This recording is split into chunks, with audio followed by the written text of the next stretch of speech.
वाहिगुरु जी का खालसा वाहिगुरु जी की फतेह।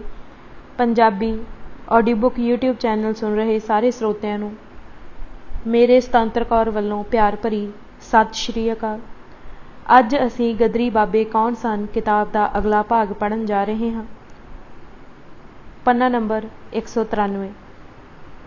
ਗਦਰੀਆਂ ਦੀ ਵੱਖਰੀ ਸਿਧਾਂਤਕ ਸੇਧ।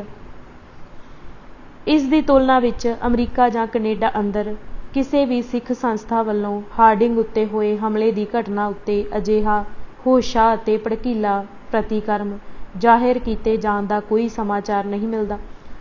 ਸਿੱਖਾਂ ਵੱਲੋਂ ਕਿਸੇ ਗੁਰਦੁਆਰੇ ਅੰਦਰ ਇਸ ਬਾਰੇ ਕਿਸੇ ਵੀ ਕਿਸਮ ਦੇ ਉਲਾਰ ਮਨੋਭਾਵਾਂ ਦਾ ਪ੍ਰਗਟਾਓ ਕਰਨ ਦੀ ਉੱਕਾ ਹੀ ਕੋਈ ਰਿਪੋਰਟ ਨਹੀਂ ਮਿਲਦੀ।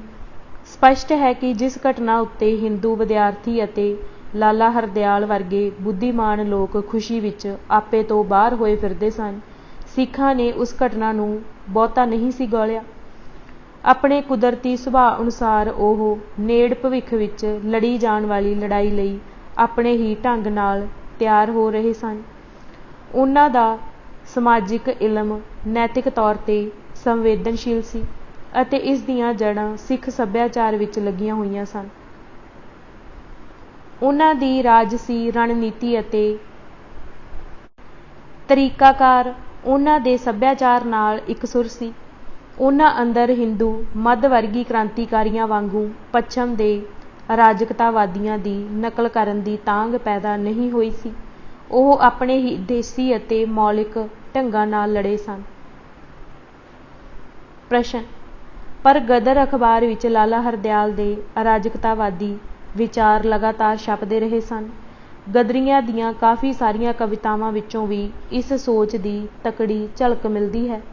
ਫਿਰ ਤੁਸੀਂ ਇਹ ਕਿਵੇਂ ਕਹਿ ਸਕਦੇ ਹੋ ਕਿ ਸਿੱਖਾਂ ਦਾ ਹਿੰਸਾ ਬਾਰੇ ਨਜ਼ਰੀਆ ਇਸ ਨਾਲੋਂ ਵੱਖਰਾ ਸੀ? ਉੱਤਰ: ਤੁਹਾਡੇ ਵੱਲੋਂ ਦਰਸਾਏ ਤੱਥ ਗਲਤ ਨਹੀਂ ਹਨ, ਪਰ ਇਤਿਹਾਸ ਸ਼ਾਸਤਰੀ ਇਹ ਗੱਲ ਮੰਨ ਕੇ ਚੱਲਦੇ ਹਨ ਕਿ ਤੱਥ ਅਤੇ ਸੱਚ ਇੱਕੋ ਗੱਲ ਨਹੀਂ। ਤੱਥ ਆਪਣੀ ਵਿਆਖਿਆ ਆਪ ਨਹੀਂ ਕਰਦੇ।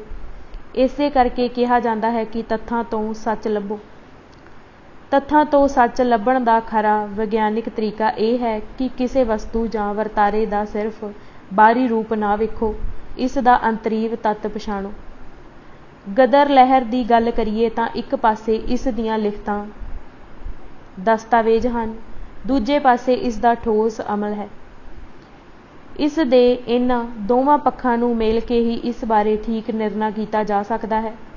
ਸਟਾਕਟਨ ਵਿਖੇ ਹੋਈ ਕਾਨਫਰੰਸ ਲਈ ਮੈਂ ਜੋ ਪਰਚਾ ਲਿਖਿਆ ਸੀ, ਉਸ ਵਿੱਚ ਗਦਰ ਪਾਰਟੀ ਦੇ ਵਿਲੱਖਣ ਖਾਸੇ ਨੂੰ ਧਿਆਨ ਵਿੱਚ ਰੱਖਦੇ ਹੋਏ ਇਹ ਗੱਲ ਸਾਫ਼ ਕੀਤੀ ਗਈ ਸੀ ਕਿ ਪਾਰਟੀ ਦੇ ਉਦੇਸ਼ਾਂ, ਨੀਤੀਆਂ ਅਤੇ ਕਾਰਜਾਂ ਸੰਬੰਧੀ ਪਾਰਟੀ ਲਿਖਤਾਂ ਉੱਤੇ ਅੰਨ੍ਹੇਵਾਹ ਨਿਰਭਰ ਨਹੀਂ ਕੀਤਾ ਜਾ ਸਕਦਾ। ਇਹਨਾਂ ਲਿਖਤਾਂ ਪ੍ਰਤੀ ਘੋਖਵੀਂ ਅਤੇ ਸੋਗਵੀਂ ਪਹੁੰਚ ਅਪਣਾਉਣੀ ਜ਼ਰੂਰੀ ਹੈ। ਇਹ ਪਛਾਣ ਕਰਨੀ ਜ਼ਰੂਰੀ ਹੈ ਕਿ ਕਿਹੜੀ ਲਿਖਤ ਕਿਸ ਵਿਅਕਤੀ ਨੇ ਕਿਸ ਮੌਕੇ ਲਿਖੀ। ਅਜਿਹੀ ਪਹੁੰਚ ਅਪਣਾਉਣ ਲਈ ਲੋੜ ਅਤੇ ਵਾਜਬੀਅਤ ਬਾਰੇ ਪਰਚੇ ਵਿੱਚ ਖੋਲ੍ਹ ਕੇ ਦੱਸਿਆ ਗਿਆ ਹੈ। ਇਸ ਕਰਕੇ ਇੱਥੇ ਇਹ ਗੱਲ ਦੁਹਰਾਉਣ ਦੀ ਲੋੜ ਨਹੀਂ। ਬਾਕੀ ਸਪਸ਼ਟ ਜਿਹੀ ਗੱਲ ਹੈ ਕਿ ਜਦੋਂ ਗਦਰ ਪਾਰਟੀ ਦਾ ਠੋਸ ਅਮਲ ਸਾਹਮਣੇ ਪਿਆ ਹੈ ਤਾਂ ਇਸ ਨੂੰ ਨਜ਼ਰ-ਅੰਦਾਜ਼ ਕਰਕੇ ਸਿਰਫ ਇਸ ਦੀਆਂ ਲਿਖਤਾਂ, ਲੇਖਾਂ ਜਾਂ ਕਵਿਤਾਵਾਂ ਨੂੰ ਆਧਾਰ ਬਣਾ ਕੇ ਇਸ ਬਾਰੇ ਕੋਈ ਫਤਵਾ ਦੇਣ ਦੀ ਕੀ ਵਾਜਬੀਅਤ ਬਣਦੀ ਹੈ? ਗਦਰ ਲਹਿਰ ਦਾ ਸਮੁੱਚਾ ਅਭਿਆਸ ਇਸ ਗੱਲ ਦੀ ਸ਼ਾਦੀ ਭਰਦਾ ਹੈ ਕਿ ਇਸ ਦੀ ਕੇਂਦਰੀ ਧਾਰਾ ਨੇ ਹਿੰਸਾ ਬਾਰੇ ਲਾਲਾ ਹਰਦਿਆਲ ਅਤੇ ਬੰਗਾਲੀ ਕ੍ਰਾਂਤੀਕਾਰੀਆਂ ਦੇ ਮਤ ਨੂੰ ਨਾ ਪ੍ਰਵਾਨ ਕੀਤਾ ਤੇ ਨਾ ਹੀ ਲਾਗੂ ਕੀਤਾ ਸੀ। ਹਿੰਸਾ ਬਾਰੇ ਉਹਨਾਂ ਦਾ ਆਪਣਾ ਵਿਸ਼ੇਸ਼ ਨਜ਼ਰੀਆ ਸੀ, ਜਿਹੜਾ ਆਧੁਨਿਕ ਵਿਗਿਆਨਿਕ ਸੰਸਾਰ ਦ੍ਰਿਸ਼ਟੀਕੋਣ ਵਿੱਚੋਂ ਪੈਦਾ ਨਹੀਂ ਹੋਇਆ ਸੀ, ਬਲਕਿ ਸਿੱਖ ਰਵਾਇਤਾਂ ਦੇ ਅਨੁਸਾਰੀ ਸੀ।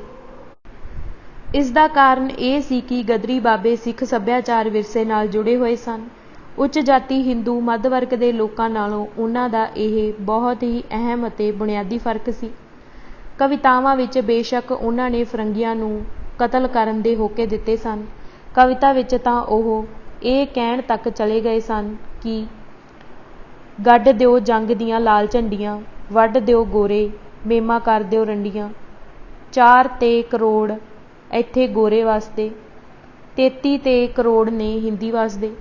8-8 ਇੱਕ ਦੀਆਂ ਪਾਲੋ ਵੰਡੀਆਂ, ਵੱਢ ਦਿਓ ਗੋਰੇ ਮੇਮਾ ਕਰ ਦਿਓ ਰੰਡੀਆਂ। ਹੁਣ ਜੇਕਰ ਇਸ ਕਾਵਿ-ਬੰਧ ਨੂੰ ਗਦਰ ਲਹਿਰ ਦੀ ਹਿੰਸਾ ਬਾਰੇ ਸਮਝ ਦਾ ਆਧਾਰ ਮੰਨ ਲਿਆ ਜਾਵੇ ਤਾਂ ਤੁਸੀਂ ਖੁਦ ਅੰਦਾਜ਼ਾ ਲਾਓ ਕਿ ਇਸ 'ਚੋਂ ਗਦਰੀਆਂ ਦਾ ਕਿਹੋ ਜਿਹਾ ਅਕਸ ਉੱਭਰਦਾ ਹੈ। ਪਰ ਤੁਸੀਂ ਆਪ ਹੀ ਦੱਸੋ ਕਿ ਉਹਨਾਂ ਨੇ ਇਸ ਉੱਤੇ ਕਿੰਨਾ ਕੁ ਅਮਲ ਕੀਤਾ। ਭਾਰਤ ਅੰਦਰ ਜਾ ਕੇ ਉਹਨਾਂ ਆਪਣਾ ਸਾਰਾ ਧਿਆਨ ਫੌਜੀ ਬਗਾਵਤ ਜਥੇਬੰਦ ਕਰਨ ਉੱਤੇ ਲਾ ਦਿੱਤਾ ਸੀ। ਉਹਨਾਂ ਨੇ ਕਿਤੇ ਵੀ ਕਿਸੇ ਇੱਕ ਵੀ ਅੰਗਰੇਜ਼ ਨੂੰ ਅਤੇ ਉਹਨਾਂ ਦੇ ਝੋਲੀ ਚੁੱਕਾਂ ਨੂੰ ਕਤਲ ਨਹੀਂ ਕੀਤਾ ਸੀ। ਜੋ ਇੱਕਾ ਦੁੱਕਾ ਕਤਲ ਹੋਏ ਉਹ ਦੁਰਘਟਨਾਵਸ਼ ਹੋਏ, ਜਿਵੇਂ ਫੇਰੂ ਸ਼ਹਿਰ ਦੀ ਦੁਰਘਟਨਾ ਜਿੱਥੇ ਗਦਰੀਆਂ ਨੂੰ ਮਜਬੂਰੀ ਵਸ ਇੱਕ ਠਾਣੇਦਾਰ ਨੂੰ ਮਾਰਨਾ ਪੈ ਗਿਆ ਸੀ। ਇਵੇਂ ਹੀ ਲਾਹੌਰ ਦੇ ਬਾਜ਼ਾਰ ਅੰਦਰ ਵੀ ਅਜਿਹੀ ਹੀ ਦੁਰਘਟਨਾ ਵਾਪਰ ਗਈ ਸੀ।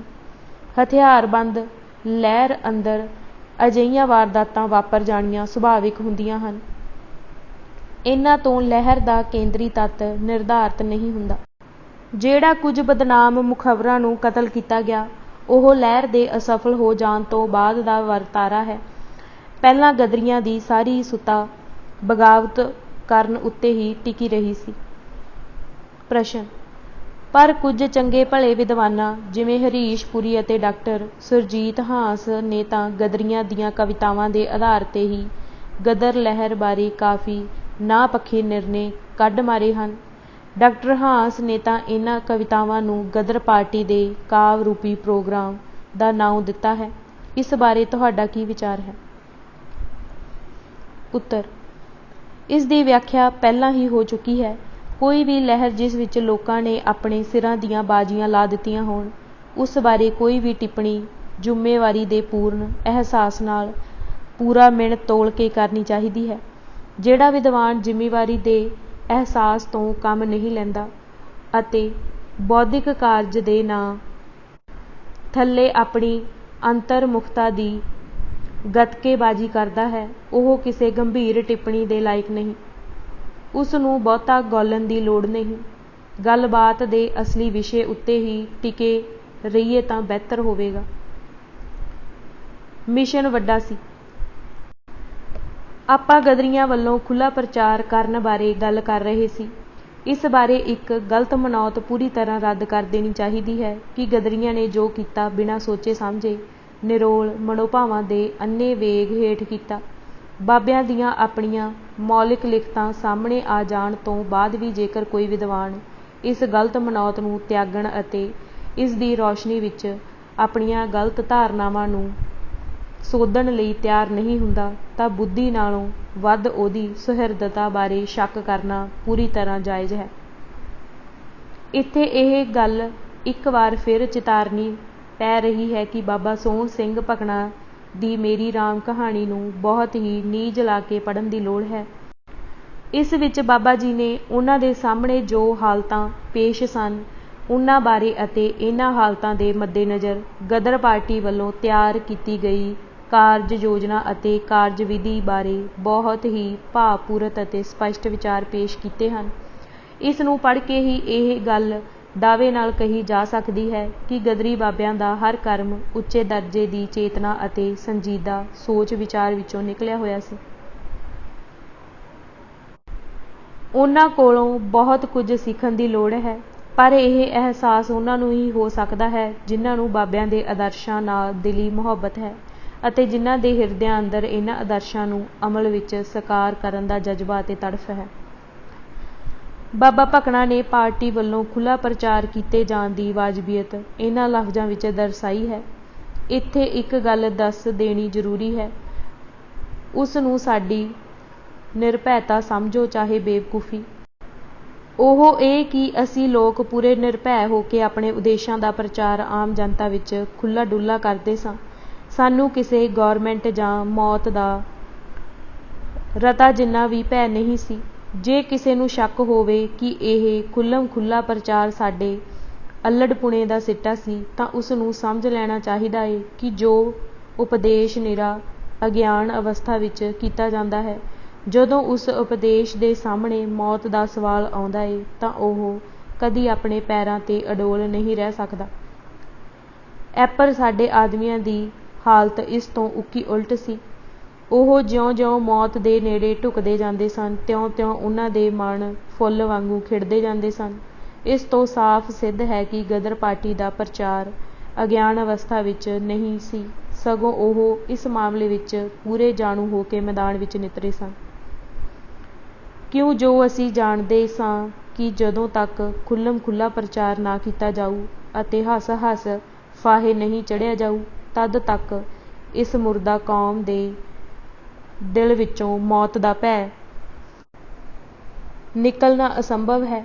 ਬਾਬਾ ਜੀ ਦੇ ਉਕਤ ਕਥਨ ਵਿੱਚੋਂ ਇਹ ਗੱਲ ਭਲੀ ਭਾਂਤ ਸਪਸ਼ਟ ਹੋ ਜਾਂਦੀ ਹੈ ਕਿ ਉਹਨਾਂ ਵੱਲੋਂ ਖੁੱਲ੍ਹਮ-ਖੁੱਲ੍ਹਾ ਪ੍ਰਚਾਰ ਕਰਨ ਦਾ ਫੈਸਲਾ ਸੋਚ ਵਿਚਾਰ ਕੇ ਹੀ ਕੀਤਾ ਗਿਆ ਸੀ ਅਤੇ ਇਸ ਦੇ ਸਹੀ ਜਾਂ ਗਲਤ ਹੋਣ ਬਾਰੇ ਨਿਰਣਾ ਇਸ ਨੂੰ ਉਹਨਾਂ ਦੇ ਸਮੁੱਚੇ ਵਿਚਾਰਧਾਰਕ ਨਜ਼ਰੀਏ ਅਤੇ ਸਮੁੱਚੀ ਰਣਨੀਤੀ ਦੇ ਸੰਦਰਭ ਵਿੱਚ ਵਿਚਾਰ ਕੇ ਕੀਤਾ ਜਾ ਸਕਦਾ ਹੈ।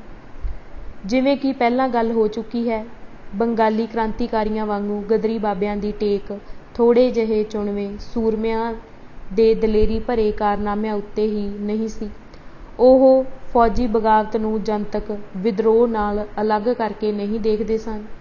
ਜੇਕਰ ਉਹਨਾਂ ਦੀ ਟੇਕ ਨਿਰੋਲ ਫੌਜੀ ਬਗਾਵਤ ਉੱਤੇ ਹੀ ਹੁੰਦੀ ਤਾਂ ਉਹਨਾਂ ਨੂੰ ਅਮਰੀਕਾ, ਕਨੇਡਾ ਅਤੇ ਟਾਪੂਆਂ ਅੰਦਰ ਆਮ ਜਨਤਾ ਵਿੱਚ ਪ੍ਰਚਾਰ ਦੀ ਐਡੀ ਵਿਆਪਕ ਲਹਿਰ ਚਲਾਉਣ ਦੀ ਕੋਈ ਲੋੜ ਨਹੀਂ ਸੀ।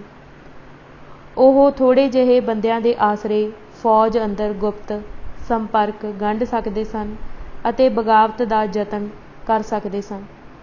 ਪਰ ਉਹਨਾਂ ਨੇ ਮੁੱਢ ਤੋਂ ਹੀ, ਜਦੋਂ ਅਜੇ ਗਦਰ ਪਾਰਟੀ ਬਣਾਉਣ ਦੇ ਵਿਚਾਰ ਦਾ ਜਨਮ ਵੀ ਨਹੀਂ ਹੋਇਆ ਸੀ, ਆਪਣੇ ਹੱਕਾਂ ਦੀ ਰੱਖਿਆ ਕਰਨ ਲਈ ਜਨਤਕ ਲਾਮਬੰਦੀ ਦਾ ਤਰੀਕਾਕਾਰ ਅਮਲ ਵਿੱਚ ਲਿਆਉਣਾ ਸ਼ੁਰੂ ਕਰ ਦਿੱਤਾ ਸੀ। ਇਸ ਵਿੱਚੋਂ ਹੀ ਜਨਤਕ ਸੁਭਾਅ ਵਾਲੀ ਜਥੇਬੰਦੀ ਬਣਾਉਣ ਦਾ ਵਿਚਾਰ ਪੈਦਾ ਹੋਇਆ ਸੀ। ਇਸ ਤੋਂ ਗਦਰੀਆਂ ਦੀ ਬੁਨਿਆਦੀ ਸੋਚ ਦਾ ਪਤਾ ਚੱਲਦਾ ਹੈ ਕਿ ਅੰਗਰੇਜ਼ੀ ਰਾਜ ਦੇ ਖਾਤਮੇ ਦਾ ਉਹਨਾਂ ਦਾ ਸੰਕਲਪ ਹੋਸ਼ਾ ਅਤੇ ਸੌੜਾ ਨਹੀਂ ਸੀ। ਉਹਨਾਂ ਦਾ ਉਦੇਸ਼ ਸਿਰਫ ਸੱਤਾ ਦੀ ਤਬਦੀਲੀ ਨਹੀਂ ਸੀ ਅਤੇ ਨਾ ਹੀ ਖੱਬੇ ਪੱਖੀ ਧਾਰਨਾ ਅਨੁਸਾਰ ਕੇਵਲ ਸਮਾਜੀ ਆਰਥਿਕ ਢਾਂਚੇ ਦੀ ਬਾਹਰਮੁਖੀ ਤਬਦੀਲੀ ਸੀ। ਉਹ ਲੋਕਾਂ ਦਾ ਚਰਿੱਤਰ ਬਦਲਣਾ ਚਾਹੁੰਦੇ ਸਨ। ਉਹ ਮੁਰਦਾ ਕੌਮ ਨੂੰ ਜਿੰਦਾ ਕੌਮ ਵਿੱਚ ਤਬਦੀਲ ਕਰਨਾ ਚਾਹੁੰਦੇ ਸਨ। ਉਹ ਤਬਦੀਲੀ ਬਾਰੇ ਆਧੁਨਿਕ ਸਿਧਾਂਤਾਂ ਦੇ ਮੁਹਤਾਜ ਨਹੀਂ ਸਨ, ਕਿਉਂਕਿ ਉਹਨਾਂ ਨੇ ਗੁਰੂ ਸਾਹਿਬਾਨ ਦੀ ਇਹ ਸਿੱਖਿਆ ਗੂੜ੍ਹੀ ਤਰ੍ਹਾਂ ਗ੍ਰਹਿਣ ਕੀਤੀ ਹੋਈ ਸੀ ਕਿ ਨਿਰੋਲ ਬਾਹਰਮੁਖੀ ਹਾਲਤਾਂ ਦੀ ਤਬਦੀਲੀ ਮਨੁੱਖ ਦੇ ਕੁਦਰਤੀ ਸੁਭਾਅ ਨੂੰ ਨਹੀਂ ਬਦਲ ਸਕਦੀ। ਜਿੰਨਾ ਚਿਰ ਇਹ ਬਦਲਾਓ ਅੰਤਰੀਵ ਰੂਪ ਵਿੱਚ ਦਿਲਾਂ ਵਿੱਚ ਨਹੀਂ ਵਾਪਰਦਾ, ਅਰਥਾਤ ਜਦੋਂ ਤੱਕ ਉਹਨਾਂ ਦਾ ਆਤਮਿਕ ਕਾਇਆਕਲਪ ਨਹੀਂ ਹੁੰਦਾ, ਉਦੋਂ ਤੱਕ ਸਮਾਜ ਅਤੇ ਲੋਕਾਂ ਅੰਦਰ ਕੋਈ ਅਰਥ ਭਰਪੂਰ ਅਤੇ ਹੰਢਣਸਾਰ ਬਦਲਾਓ ਨਹੀਂ ਲਿਆਂਦਾ ਜਾ ਸਕਦਾ। ਸੋ ਇਸ ਲਿਹਾਜ਼ ਨਾਲ ਹੀ ਉਹ ਗੁਰੂਆਂ ਦੇ ਮਿਸ਼ਨ ਨੂੰ ਹੀ ਸਾਕਾਰ ਕਰ ਰਹੇ ਸਨ। ਭਾਰਤ ਨੂੰ ਵਿਦੇਸ਼ੀ ਗੁਲਾਮੀ ਤੋਂ ਆਜ਼ਾਦ ਕਰਾਉਣਾ ਇਸ ਮਿਸ਼ਨ ਦਾ ਇੱਕ ਲਘੂ ਅੰਗ ਸੀ। ਇਹ ਉਹਨਾਂ ਦੀ ਅੰਤਿਮ ਮੰਜ਼ਿਲ ਨਹੀਂ ਸੀ। ਉਹਨਾਂ ਦਾ ਉਦੇਸ਼ ਕਿਸੇ ਵੀ ਪੱਖੋਂ ਉੱਚ ਜਾਤੀ ਹਿੰਦੂ ਵਰਗਾਂ ਵਾਂਗੂ ਮਹਿਜ ਸੱਤਾ ਉਲਟਾਉਣਾ ਜਾਂ ਹਥਿਆਉਣਾ ਨਹੀਂ ਸੀ। ਉਹਨਾਂ ਦਾ ਮਿਸ਼ਨ ਮਨੁੱਖੀ ਅਮਲਾਂ ਦੇ ਅੰਤਰੀਵ ਸੋਮਿਆਂ ਦੀ ਕਾਇਆ ਕਲਪ ਕਰਨਾ ਸੀ। ਉਹ ਲੋਕਾਂ ਅੰਦਰ ਆਤਮਿਕ ਬਲ ਅਤੇ ਕੌਮੀ ਗੈਰਤ ਪੈਦਾ ਕਰਨ ਦੇ ਕਾਰਜ ਨੂੰ ਇਸ ਦ੍ਰਿਸ਼ਟੀ ਤੋਂ ਦੇਖਦੇ ਸਨ। ਮੁਰਦਾ ਕੌਮ ਦੇ ਦਿਲਾਂ ਵਿੱਚੋਂ ਮੌਤ ਦਾ ਭੈ ਕੱਢਣ ਤੋਂ ਬਾਬਾ ਭਕਨਾ ਜੀ ਦੀ ਮੁਰਾਦ ਇਹੀ ਸੀ। ਇਸ ਦੇ ਉਲਟ ਉੱਚ ਜਾਤੀ ਹਿੰਦੂ ਵਰਗਾਂ ਦੀ ਸਾਰੀ ਸੁਰਤ ਨਿਰੋਲ ਰਾਜਸੀ ਸੱਤਾ ਉੱਤੇ ਟਿਕੀ ਹੋਈ ਸੀ। ਉਹ ਬਰਤਾਨਵੀ ਹਾਕਮਾਂ ਨੂੰ ਲਾਮੇ ਕਰਕੇ ਆਪ ਸੱਤਾ ਉੱਤੇ ਕਾਬਜ਼ ਹੋਣ ਦੀ ਸੌੜੀ ਰਾਜਸੀ ਲਾਲਸਾ ਰੱਖਦੇ ਸਨ। ਸੋ ਅਸੀਂ ਦੇਖ ਸਕਦੇ ਹਾਂ ਕਿ ਦੋਵੇਂ ਵਰਗਾਂ ਦੀ ਪ੍ਰੇਰਨਾ ਦੇ ਸਰੋਤ ਮੂਲੋਂ ਹੀ ਅਲੱਗ-ਅਲੱਗ ਸਨ। ਉੱਚ ਜਾਤੀ ਹਿੰਦੂ ਵਰਗਾਂ ਦੀ ਭਾਰਤੀ ਲੋਕਾਂ ਦੇ ਚਰਿੱਤਰ ਵਿੱਚ ਬੁਨਿਆਦੀ ਤਬਦੀਲੀ ਲਿਆਉਣ ਵਿੱਚ ਉੱਕਾ ਹੀ ਕੋਈ ਰੁਚੀ ਨਹੀਂ ਸੀ, ਕਿਉਂਕਿ ਇਹ ਚਰਿੱਤਰ ਮੂਲ ਰੂਪ ਵਿੱਚ ਉਹਨਾਂ ਦੀ ਹੀ ਦੇਣ ਸੀ। ਉਹਨਾਂ ਨੇ ਇਸ ਦੀ ਬਦੌਲਤ ਹੀ ਸਦੀਆਂ ਤੋਂ ਲੋਕਾਂ ਨੂੰ ਦੁਬੇਲ ਬਣਾ ਕੇ ਰੱਖਿਆ ਹੋਇਆ ਸੀ। ਇਹ ਉਹਨਾਂ ਦੇ ਸਮਾਜੀ, ਆਰਥਿਕ ਅਤੇ ਧਾਰਮਿਕ ਸੱਭਿਆਚਾਰਕ ਹਿੱਤਾਂ ਦੇ ਮੁਆਫਕ ਸੀ। ਇਸ ਕਰਕੇ ਉਹ ਇਸ ਵਿੱਚ ਕੋਈ ਵੀ ਬੁਨਿਆਦੀ ਬਦਲਾਓ ਨਹੀਂ ਲਿਆਉਣਾ ਚਾਹੁੰਦੇ ਸਨ। ਉਹ ਲੋਕਾਂ ਦੀਆਂ ਸ਼ਕਤੀਆਂ ਨੂੰ ਜਗਾਉਣਾ ਨਹੀਂ ਚਾਹੁੰਦੇ ਸਨ, ਇਹਨਾਂ ਨੂੰ ਮੈਨੀਪੂਲੇਟ ਕਰਨਾ ਚਾਹੁੰਦੇ ਸਨ। ਉਹਨਾਂ ਦੀ ਰਾਸ਼ਟਰਵਾਦ ਦੀ ਵਿਚਾਰਧਾਰਾ ਤੇ ਇਸ 'ਚੋਂ ਪ੍ਰਗਟ ਹੋਏ ਰਾਜਸੀ ਅਮਲ ਦੀ ਪਛਾਣ ਕਰਨ ਲਈ ਇਹ ਗੱਲ ਸਮਝਣੀ ਬਹੁਤ ਜ਼ਰੂਰੀ ਹੈ। ਗੁਰਦੁਆਰਿਆਂ ਦੀ ਕੇਂਦਰੀ ਅਹਿਮੀਅਤ।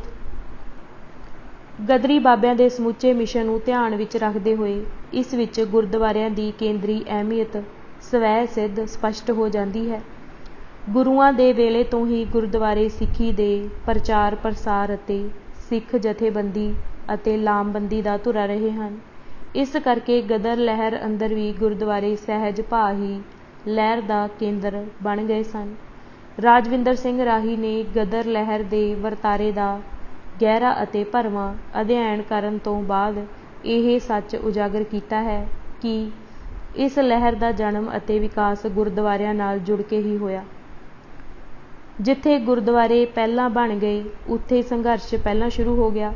ਬਾਬਾ ਭਕਨਾ ਜੀ ਨੇ ਇਹ ਤੱਥ ਸਵੀਕਾਰ ਕੀਤਾ ਹੈ ਕਿ ਗੁਰਦੁਆਰਿਆਂ ਦੀ ਵਜ੍ਹਾ ਕਰਕੇ ਕੈਨੇਡਾ ਵਿੱਚ ਅਮਰੀਕਨ ਸਿੱਖਾਂ ਨਾਲੋਂ ਪਹਿਲਾਂ ਜਾਗਰਤ ਆ ਗਈ ਤੇ ਜਥੇਬੰਦੀ ਹੋ ਗਈ ਸੀ। ਜਦੋਂ ਸੰਤ ਤੇਜਾ ਸਿੰਘ ਜੀ ਕੈਨੇਡਾ ਪੁੱਜੇ ਸਨ ਤਾਂ ਉਦੋਂ ਉੱਥੇ ਗੁਰਦੁਆਰਾ ਕਮੇਟੀ ਕਾਇਮ ਸੀ ਅਤੇ ਇਸ ਵਿੱਚ ਭਾਈ ਭਾਗ ਸਿੰਘ ਭਿੱਖੀਵਿੰਡ ਅਤੇ ਭਾਈ ਬਲਵੰਤ ਸਿੰਘ ਜੀ ਖੁਰਦਪੁਰ ਸੇਵਾ ਕਰ ਰਹੇ ਸਨ, ਜਿਨ੍ਹਾਂ ਦੇ ਸਹਾਰੇ ਸੰਤ ਜੀ ਨੂੰ ਕੰਮ ਕਰਨ ਵਿੱਚ ਸੌਖ ਹੋਈ। ਇਸੇ ਤਰ੍ਹਾਂ ਗੁਰਚਰਨ ਸਿੰਘ ਸੈਂਸਰਾ ਨੇ ਵੀ ਆਪਣੀ ਕਿਤਾਬ ਵਿੱਚ ਹਾਂਗਕਾਂਗ ਅੰਦਰ ਗਦਰ ਲਹਿਰ ਦੇ ਜਨਮ ਅਤੇ ਪਸਾਰੇ ਬਾਰੇ ਜੋ ਤੱਥ ਦਿੱਤੇ ਹਨ, ਉਹਨਾਂ ਤੋਂ ਪਤਾ ਚੱਲਦਾ ਹੈ ਕਿ ਹਾਂਗਕਾਂਗ ਵਿੱਚ ਵੀ ਸਿਆਸੀ ਜਾਗ੍ਰਿਤੀ ਅਮਰੀਕਾ ਨਾਲੋਂ ਚਿਰੋਕਣੀ ਪਹਿਲਾਂ ਆ ਗਈ ਸੀ, ਜਿਸ ਵਿੱਚ ਗੁਰਦੁਆਰੇ ਦੀ ਭੂਮਿਕਾ ਅਹਿਮ ਸੀ, ਜਿਹੜਾ ਕਿ 1910 ਵਿੱਚ ਹੀ ਸਥਾਪਿਤ ਹੋ ਗਿਆ ਸੀ। ਇਹ ਗੁਰਦੁਆਰਾ ਗਦਰ ਲਹਿਰ ਦਾ ਇੰਨਾ ਤਕੜਾ ਕੇਂਦਰ ਬਣ ਗਿਆ ਸੀ ਕਿ ਉੱਥੇ ਤੈਨਾਤ ਕੀਤੀ ਭਾਰਤੀ ਫੌਜ ਅੰਦਰਲੇ ਸਿੱਖਾਂ ਉੱਤੇ ਇਨਕਲਾਬੀ ਪ੍ਰਚਾਰ ਦਾ ਇੰਨਾ ਅਸਰ ਹੋਣਾ ਸ਼ੁਰੂ ਹੋ ਗਿਆ ਸੀ ਕਿ ਅੰਗਰੇਜ਼ ਹਾਕਮਾਂ ਨੂੰ ਇਸ ਦੇ ਪ੍ਰਬੰਧ ਵਿੱਚ ਸਿੱਧੀ ਦਖਲ-ਅੰਦਾਜ਼ੀ ਕਰਨੀ ਪੈ ਗਈ ਸੀ। ਭਾਈ ਭਗਵਾਨ ਸਿੰਘ ਜੀ ਨੂੰ ਗ੍ਰੰਥੀ ਦੇ ਅਹੁਦੇ ਤੋਂ ਜਬਰੀ ਹਟਾ ਕੇ ਉਸ ਦੀ ਜਗ੍ਹਾ ਭਾਈ ਹਰਨਾਮ ਸਿੰਘ ਘਹੂਟਾ ਨੂੰ ਨਵਾਂ ਗ੍ਰੰਥੀ ਥਾਪ ਦਿੱਤਾ ਗਿਆ ਸੀ। ਪਰ ਜਦ ਭਾਈ ਘਹੂਟਾ ਵੀ ਗਦਰੀਆਂ ਨਾਲ ਹਮਦਰਦੀ ਰੱਖਣ ਲੱਗ ਪਏ ਤਾਂ ਆਖਿਰ ਅੱਕ ਕੇ ਅੰਗਰੇਜ਼ ਹਾਕਮਾਂ ਨੇ ਇੱਥੋਂ ਦਾ ਗੁਰਦੁਆਰਾ ਹੀ ਹਿੰਦੀਆਂ ਪਾਸੋਂ ਖੋਹ ਲਿਆ ਅਤੇ ਪੁਲਿਸ ਦੇ ਕਬਜ਼ੇ ਵਿੱਚ ਦੇ ਦਿੱਤਾ। ਪ੍ਰਸ਼ਨ: ਪਰ ਗੁਰਚਰਨ ਸਿੰਘ ਸੈਂਸਰਾ ਨੇ ਤਾਂ ਗੁਰਦੁਆਰਿਆਂ ਦੇ ਰੋਲ ਤੇ ਅਹਿਮੀਅਤ ਨੂੰ ਬੇਹੱਦ ਘਟਾ ਕੇ ਵਿਗਾੜ ਕੇ ਪੇਸ਼ ਕੀਤਾ ਹੈ। ਉਹ ਤਾਂ ਗੁਰਦੁਆਰਿਆਂ ਨੂੰ ਹਿੰਦੀਆਂ ਦੀ ਮਿਲ ਬਹਿਣ ਦੀ ਥਾਂ ਹੀ ਦੱਸਦਾ ਹੈ ਅਤੇ ਉੱਥੇ ਲੱਗਣ ਵਾਲੇ ਦੀਵਾਨਾਂ ਨੂੰ ਹਿੰਦੀਆਂ ਦੀਆਂ ਐਤਵਾਰੀ ਮੀਟਿੰਗਾਂ ਦਾ ਨਾਂ ਦਿੰਦਾ ਹੈ। ਉਸ ਨੇ ਤਾਂ ਇੱਕ ਤਰ੍ਹਾਂ ਨਾਲ ਗੁਰਦੁਆਰਿਆਂ ਨੂੰ ਟਰੇਡ ਯੂਨੀਅਨ ਦੇ ਦਫ਼ਤਰਾਂ ਵਜੋਂ ਹੀ ਪੇਸ਼ ਕੀਤਾ ਹੈ। ਉੱਤਰ: ਤੁਹਾਡੀ ਗੱਲ ਠੀਕ ਹੈ। ਇਕੱਲੇ ਸੈਂਸਰਾ ਸਾਹਿਬ ਨੇ ਹੀ ਨਹੀਂ, ਕਿਸੇ ਵੀ ਖੱਬੇ ਪੱਖੀ ਲੇਖਕ ਦਾ ਬਿਰਤਾਂਤ ਪੜ੍ਹ ਲਵੋ, ਸਾਰਿਆਂ ਨੂੰ ਗੁਰਦੁਆਰਿਆਂ ਦਾ ਨਾਂ ਲੈਣ ਤੋਂ ਅਲਰਜੀ ਹੈ। ਕਾਰਨ ਉਹੀ ਹੈ ਜਿਸਨੂੰ ਆਸ਼ੀਸ਼ ਨੰਦੀ ਮਨੋਰੋਗ ਕਹਿੰਦਾ ਹੈ। ਪਰ ਗੁਰਦੁਆਰਿਆਂ ਬਾਰੇ ਕੋਈ ਖੱਬੇ ਪੱਖੀ ਧਰਮ ਨਿੰਦਕ ਕੀ ਕਹਿੰਦਾ ਹੈ, ਇਸ ਨੂੰ ਬਹੁਤਾ ਗੌਲਣ ਦੀ ਲੋੜ ਨਹੀਂ। ਜਿਨ੍ਹਾਂ ਮਰਜੀਵੜਿਆਂ ਨੇ ਗੁਰਦੁਆਰਿਆਂ ਅੰਦਰ ਸਿੱਖੀ ਦੇ ਪਾਠ ਪੜ੍ਹੇ ਅਤੇ ਸੰਘਰਸ਼ ਦੀ ਸਿੱਖਿਆ ਅਤੇ ਸਿਖਲਾਈ ਲਈ, ਉਹਨਾਂ ਦੀ ਸੁਣੋ, ਉਹ ਕੀ ਕਹਿੰਦੇ ਹਨ। ਜਰਾ ਬਾਬਾ ਭਕਨਾ ਦੇ ਲਫ਼ਜ਼ਾਂ ਵੱਲ ਧਿਆਨ ਦਿਓ। ਹੋਰਨਾਂ ਹਿੰਦੁਸਤਾਨੀਆਂ ਦੇ ਮੁਕਾਬਲੇ ਵਿੱਚ ਸਿੱਖਾਂ ਅੰਦਰ ਇੱਕ ਬੜੀ ਭਾਰੀ ਸਿਫਤ ਇਹ ਹੈ ਕਿ ਇਸ ਨਿਗਰੀ ਦਸ਼ਾ ਵਿੱਚ ਵੀ ਜਿੱਥੇ ਜਿੱਥੇ ਟਾਪੂਆਂ ਵਿੱਚ ਉਹ ਲੋਕ ਗਏ, ਉੱਥੇ ਉੱਥੇ ਹੀ ਉਹਨਾਂ ਨੇ ਸਿੱਖ ਗੁਰਦੁਆਰੇ ਵੀ ਕਾਇਮ ਕਰ ਦਿੱਤੇ। Rangoon, Singapore, Hong Kong, Penang, Shanghai, Canada, America ਆਦਿਕ ਵਿੱਚ ਗੱਲ ਕੀ ਜਿੱਥੇ ਜਿੱਥੇ ਵੀ ਸਿੱਖ ਹਨ, ਉੱਥੇ ਉੱਥੇ ਹੀ ਗੁਰਦੁਆਰਿਆਂ ਪੁਰ ਖਾਲਸਾਈ ਝੰਡੇ ਝੂਲ ਰਹੇ ਹਨ। ਇਹਨਾਂ ਗੁਰਦੁਆਰਿਆਂ ਦਾ ਸਿਰਫ ਸਿੱਖਾਂ ਨੂੰ ਹੀ ਲਾਭ ਨਹੀਂ ਹੈ, ਸਗੋਂ ਹਰ ਇੱਕ ਹਿੰਦੁਸਤਾਨੀ ਜੋ ਵੀ ਇਹਨਾਂ ਟਾਪੂਆਂ ਦੀ ਯਾਤਰਾ ਕਰਦਾ ਏ, ਬਗੈਰ ਕਿਸੇ ਜਾਤ ਪਾਤ ਦੇ ਲਿਹਾਜ਼ ਦੇ, ਬਿਨਾਂ ਰੋਕ ਟੋਕ ਉਹਨਾਂ ਗੁਰਦੁਆਰਿਆਂ ਵਿੱਚ ਜਾ ਕੇ ਕਈ ਕਈ ਦਿਨ ਤੱਕ ਵਿਸ਼ਰਾਮ ਕਰਦਾ ਏ। ਗ੍ਰੰਥੀ ਵੀ ਅਕਸਰ ਨੇਕ ਚੱਲਣ ਵਾਲੇ ਰੱਖੇ ਜਾਂਦੇ ਹਨ।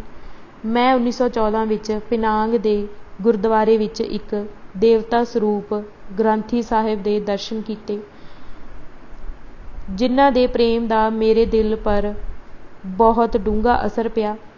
ਮੇਰੇ ਜਾਂਚੇ ਉਹਨਾਂ ਦਾ ਨਾਮ ਪ੍ਰੇਮ ਸਿੰਘ ਹੀ ਸੀ। ਇਹੋ ਜਿਹੇ ਹੀ ਇੱਕ ਗ੍ਰੰਥੀ ਵੈਨਕੂਵਰ ਦੇ ਗੁਰਦੁਆਰੇ ਵਿੱਚ ਹੋ ਗੁਜ਼ਰੇ ਸਨ, ਜਿਨ੍ਹਾਂ ਦਾ ਨਾਮ ਅਕਸਰ ਹਿੰਦੀ ਸ਼ਹੀਦ ਦੇਸ਼ ਭਗਤਾਂ ਵਿੱਚ ਇਉਂ ਸ਼ੋਭ ਰਿਹਾ ਹੈ ਜਿਵੇਂ ਤਾਰਾ ਮੰਡਲ ਵਿੱਚ ਚੰਦ। ਆਪ ਦਾ ਪਵਿੱਤਰ ਨਾਮ ਭਾਈ ਬਲਵੰਤ ਸਿੰਘ ਜੀ ਸੀ। ਧੰਨ ਧੰਨ ਜਨਮ ਹੈ ਅਜਿਹੇ ਧਾਰਮਿਕ ਗ੍ਰੰਥੀ ਸਾਹਿਬਾਂ ਦਾ। ਮੁਸਾਫਰਾਂ ਨੂੰ ਸੁੱਖ ਪਹੁੰਚਾਉਣ ਤੋਂ ਬਿਨਾਂ ਇਹ ਗੁਰਦੁਆਰੇ ਸਿੱਖਾਂ ਦੇ ਧਾਰਮਿਕ ਖਿਆਲਾਂ ਅਤੇ ਉਹਨਾਂ ਦੇ ਚਾਲ ਚਲਣ ਨੂੰ ਵੀ ਬਹੁਤ ਹੱਦ ਤੱਕ ਦਰੁਸਤ ਰੱਖਦੇ ਸਨ। ਜਥੇਬੰਦੀ ਵਿੱਚ ਵੀ ਬਹੁਤ ਸਹਾਈ ਹੁੰਦੇ ਸਨ। ਕੈਨੇਡਾ ਵਿੱਚ ਸਿੱਖਾਂ ਨੇ 1908 ਵਿੱਚ ਹੀ ਜਥੇਬੰਦ ਹੋਣਾ ਅਤੇ ਸੰਘਰਸ਼ ਕਰਨਾ ਸ਼ੁਰੂ ਕਰ ਦਿੱਤਾ ਸੀ। ਸੰਘਰਸ਼ ਦਾ ਕਾਰਨ ਜਾਂ ਬਹਾਨਾ ਕੋਈ ਵੀ ਮੁੱਦਾ ਬਣਿਆ ਹੋਵੇ, ਧਾਰਮਿਕ ਹੋਵੇ ਜਾਂ ਨਸਲੀ, ਆਰਥਿਕ ਹੋਵੇ ਜਾਂ ਰਾਜਸੀ, ਤੈਅ ਹੇਠਾਂ ਕੰਮ ਕਰਦਾ ਤੱਥ ਇਹੀ ਸੀ ਕਿ ਸਿੱਖਾਂ ਦਾ ਵਾਹ ਇੱਕ ਅਸਲੋਂ ਹੀ ਨਵੀਂ ਸਭਿਅਤਾ ਨਾਲ ਪੈ ਗਿਆ ਸੀ, ਜਿਹੜੀ ਆਪਣੇ ਮੂਲ ਖਾਸੇ ਪੱਖੋਂ ਸਿੱਖ ਧਰਮ ਦੇ ਬੁਨਿਆਦੀ ਅਕੀਦਿਆਂ ਦੇ ਅਨੁਕੂਲ ਨਹੀਂ ਸੀ। ਸਿੱਖਾਂ ਦਾ ਧਰਮ, ਧਾਰਮਿਕ ਅਸਥਾਨ ਅਤੇ ਅਭਿਆਸ ਪੱਛਮੀ ਸਭਿਅਤਾ ਦੇ ਦਬਾਅ ਤੇ ਖਤਰੇ ਹੇਠ ਆਏ ਮਹਿਸੂਸ ਕਰਨ ਲੱਗੇ ਸਨ, ਜਿਸ ਕਰਕੇ ਸਿੱਖਾਂ ਦੇ ਸਾਹਮਣੇ ਆਪਣੀ ਨਿਆਰੀ ਪਛਾਣ ਯਾਨੀ ਕਿ ਆਪਣਾ ਧਰਮ, ਸੱਭਿਆਚਾਰ, ਰਹਿਤ ਬਹਿਤ ਅਤੇ ਕਦਰਾਂ ਕੀਮਤਾਂ ਦੀ ਰੱਖਿਆ ਕਰਨ ਦਾ ਵੱਡਾ ਸੰਕਟ ਖੜਾ ਹੋ ਗਿਆ ਸੀ। ਆਧੁਨਿਕਵਾਦੀ ਇਤਿਹਾਸਕਾਰਾਂ, ਜਿਹੜੇ ਆਪਣੇ ਮੂਲ ਚਰਿੱਤਰ ਕਰਕੇ ਹੀ ਧਰਮ ਅਤੇ ਸੱਭਿਆਚਾਰ ਬਾਰੇ ਅਸੰਵੇਦਨਸ਼ੀਲ ਹਨ, ਨੇ ਸਿੱਖਾਂ ਦੇ ਇਸ ਸੰਕਟ ਨੂੰ ਇੰਨੀ ਗੱਲ ਤੱਕ ਸੁਗੇੜ ਦਿੱਤਾ ਸੀ ਕਿ ਅਮਰੀਕਾ ਕੈਨੇਡਾ ਵਿੱਚ ਜਾ ਕੇ ਉਹਨਾਂ ਨੂੰ ਆਜ਼ਾਦੀ ਦਾ ਅਹਿਸਾਸ ਹੋਇਆ। ਸੰਤ ਅਤਰ ਸਿੰਘ ਜੀ ਮਸਤੂਆਣਾ ਨੇ ਆਪਣੀ ਦਿਵ ਦ੍ਰਿਸ਼ਟੀ ਨਾਲ ਇਸ ਖਤਰੇ ਨੂੰ ਬਹੁਤ ਅਗਾਊਂ ਹੀ ਭਾਂਪ ਲਿਆ ਸੀ। ਇਸ ਕਰਕੇ ਉਹਨਾਂ ਨੇ ਸੰਤ ਤੇਜਾ ਸਿੰਘ ਨੂੰ ਇਸ ਖਤਰੇ ਦੀ ਰੋਕਥਾਮ ਕਰਨ ਵਾਸਤੇ ਅਮਰੀਕਾ ਅਤੇ ਕੈਨੇਡਾ ਅੰਦਰ ਸਿੱਖੀ ਦਾ ਪ੍ਰਚਾਰ ਕਰਨ ਅਤੇ ਸਿੱਖ ਵਸੋਂ ਵਾਲੀਆਂ ਸਭਨਾਂ ਥਾਵਾਂ 'ਤੇ ਗੁਰਦੁਆਰੇ ਸਥਾਪਿਤ ਕਰਨ ਦੀ ਉਚੇਚੀ ਜ਼ਿੰਮੇਵਾਰੀ ਸੌਂਪੀ ਸੀ। ਸੰਤ ਜੀ ਨੂੰ ਪਤਾ ਸੀ ਕਿ ਗੁਰਦੁਆਰਿਆਂ ਤੋਂ ਬਿਨਾਂ ਸਿੱਖਾਂ ਲਈ ਆਪਣੇ ਧਰਮ ਅਤੇ ਸੱਭਿਆਚਾਰ ਦੀ ਰੱਖਿਆ ਕਰਨਾ ਉੱਕਾ ਹੀ ਨਾਮੁਮਕਿਨ ਹੋ ਜਾਵੇਗਾ। ਪ੍ਰੋਫੈਸਰ ਤੇਜਾ ਸਿੰਘ ਜੀ ਨੇ ਆਪਣੇ ਜਿੰਮੇ ਲੱਗਿਆ ਕਾਰਜ ਪੂਰੀ ਤਨਦੇਹੀ ਅਤੇ ਸੁਚੱਜਤਾ ਨਾਲ ਨਿਭਾਇਆ ਅਤੇ ਅਮਰੀਕਾ ਅਤੇ ਕੈਨੇਡਾ ਅੰਦਰ ਜਗ੍ਹਾ ਜਗ੍ਹਾ ਗੁਰਦੁਆਰੇ ਬਣਵਾਏ, ਜਿਹੜੇ ਇੱਕੋ ਮੌਕੇ ਧਾਰਮਿਕ ਅਤੇ ਰਾਜਸੀ ਸਰਗਰਮੀਆਂ ਦੇ ਕੇਂਦਰ ਬਣੇ। ਇਸ ਤਰ੍ਹਾਂ ਸਿੱਖਾਂ ਸਾਹਮਣੇ ਸਮੱਸਿਆ ਨਿਰੋਲ ਰਾਜਸੀ ਨਹੀਂ ਸੀ। ਸਮੱਸਿਆ ਦੇ ਰਾਜਸੀ ਅਤੇ ਧਾਰਮਿਕ ਪਹਿਲੂ ਆਪਸ ਵਿੱਚ ਗੂੜ੍ਹੀ ਤਰ੍ਹਾਂ ਜੁੜੇ ਅਤੇ ਉਲਝੇ ਹੋਏ ਸਨ। ਇਸ ਪੱਖੋਂ ਹਿੰਦੂਆਂ ਅਤੇ ਸਿੱਖਾਂ ਦੀ ਸਥਿਤੀ ਵਿੱਚ ਅਹਿਮ ਵਖਰੇਵਾਂ ਸੀ। ਹਿੰਦੂਆਂ ਦਾ ਮਸਲਾ ਨਿਰੋਲ ਜਾਂ ਭਾਰੂ ਰੂਪ ਵਿੱਚ ਨਸਲੀ ਸੀ, ਪਰ ਸਿੱਖਾਂ ਲਈ ਧਾਰਮਿਕ ਅਤੇ ਨਸਲੀ ਪੱਖਾਂ ਵਿੱਚ ਨਿਖੇੜਾ ਕਰ ਸਕਣਾ ਸੰਭਵ ਨਹੀਂ ਸੀ। ਪ੍ਰਸ਼ਨ: ਇਹ ਕਿਵੇਂ ਮਸਲੇ ਦੀ ਜੜ ਜਾਂ ਰਾਜਸੀ ਗੁਲਾਮੀ ਸੀ? ਜੇਕਰ ਭਾਰਤ ਬਰਤਾਨੀਆ ਦਾ ਗੁਲਾਮ ਨਾ ਹੁੰਦਾ ਤਾਂ ਕੀ ਕੈਨੇਡਾ ਅੰਦਰ ਸਿੱਖਾਂ ਲਈ ਹਾਲਤ ਬਿਹਤਰ ਨਾ ਹੁੰਦੀ? ਉੱਤਰ: ਅਮਰੀਕਾ ਤਾਂ ਕੈਨੇਡਾ ਵਾਂਗੂ ਬਰਤਾਨੀਆ ਦੀ ਬਸਤੀ ਨਹੀਂ ਸੀ, ਪਰ ਕੀ ਉੱਥੇ ਵੀ ਸਿੱਖਾਂ ਸਾਹਮਣੇ ਆਪਣੇ ਧਰਮ ਅਤੇ ਸੱਭਿਆਚਾਰ ਦੀ ਰੱਖਿਆ ਕਰਨ ਦਾ ਤਿੱਖਾ ਸਵਾਲ ਨਹੀਂ ਖੜਾ ਹੋਇਆ ਸੀ? ਰਾਜਸੀ ਮਾਹੌਲ ਦਾ ਫਰਕ ਜ਼ਰੂਰਤ ਸੀ। ਅਮਰੀਕਾ ਅੰਦਰ ਰਾਜਸੀ ਆਜ਼ਾਦੀ ਦੀ ਗੱਲ ਵੱਧ ਖੁੱਲ੍ਹ ਕੇ ਕੀਤੀ ਜਾ ਸਕਦੀ ਸੀ। ਸਿੱਖਾਂ ਜਾਂ ਹਿੰਦੁਸਤਾਨੀਆਂ ਨੂੰ ਇਸ ਦਾ ਚੋਖਾ ਰਾਜਸੀ ਲਾਭ ਵੀ ਹੋਇਆ, ਪਰ ਫਿਰ ਵੀ ਸਿੱਖਾਂ ਨੂੰ ਅਮਰੀਕਾ ਅੰਦਰ ਵੀ ਆਪਣੀ ਵਿਲੱਖਣ ਧਾਰਮਿਕ ਪਛਾਣ ਅਤੇ ਜੀਵਨ ਮਰਿਆਦਾ ਨਾਲ ਜੁੜੀਆਂ ਵਿਸ਼ੇਸ਼ ਸਮੱਸਿਆਵਾਂ ਨਾਲ ਬਰਾਬਰ ਜੂਝਣਾ ਪਿਆ ਸੀ।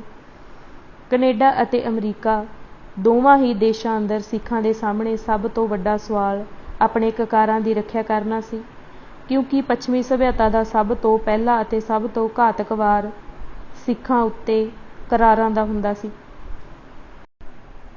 ਪੱਛਮੀ ਸਭਿਅਤਾ ਦੇ ਪ੍ਰਭਾਵ ਅਤੇ ਦਬਾਅ ਹੇਠ ਆਵਾਸੀ ਸਿੱਖਾਂ ਦੇ ਕੁਝ ਵਰਗਾਂ ਅੰਦਰ ਕਕਾਰਾਂ ਤੋਂ ਮੁਕਤ ਹੋਣ ਦਾ ਰੁਝਾਨ ਸਿੱਖ ਰਹਿਤ ਬਹਿਤ ਵਿੱਚ ਪ੍ਰਪੱਕ ਸਿੱਖਾਂ ਨੇ, ਜਿਸ ਨੂੰ ਘਿਰਣਾ ਨਾਲ ਮੋਨਾ ਲਹਿਰ ਦਾ ਨਾਂ ਦਿੱਤਾ ਸੀ, ਦਿਨੋਂ ਦਿਨ ਜ਼ੋਰ ਫੜਦਾ ਜਾ ਰਿਹਾ ਸੀ।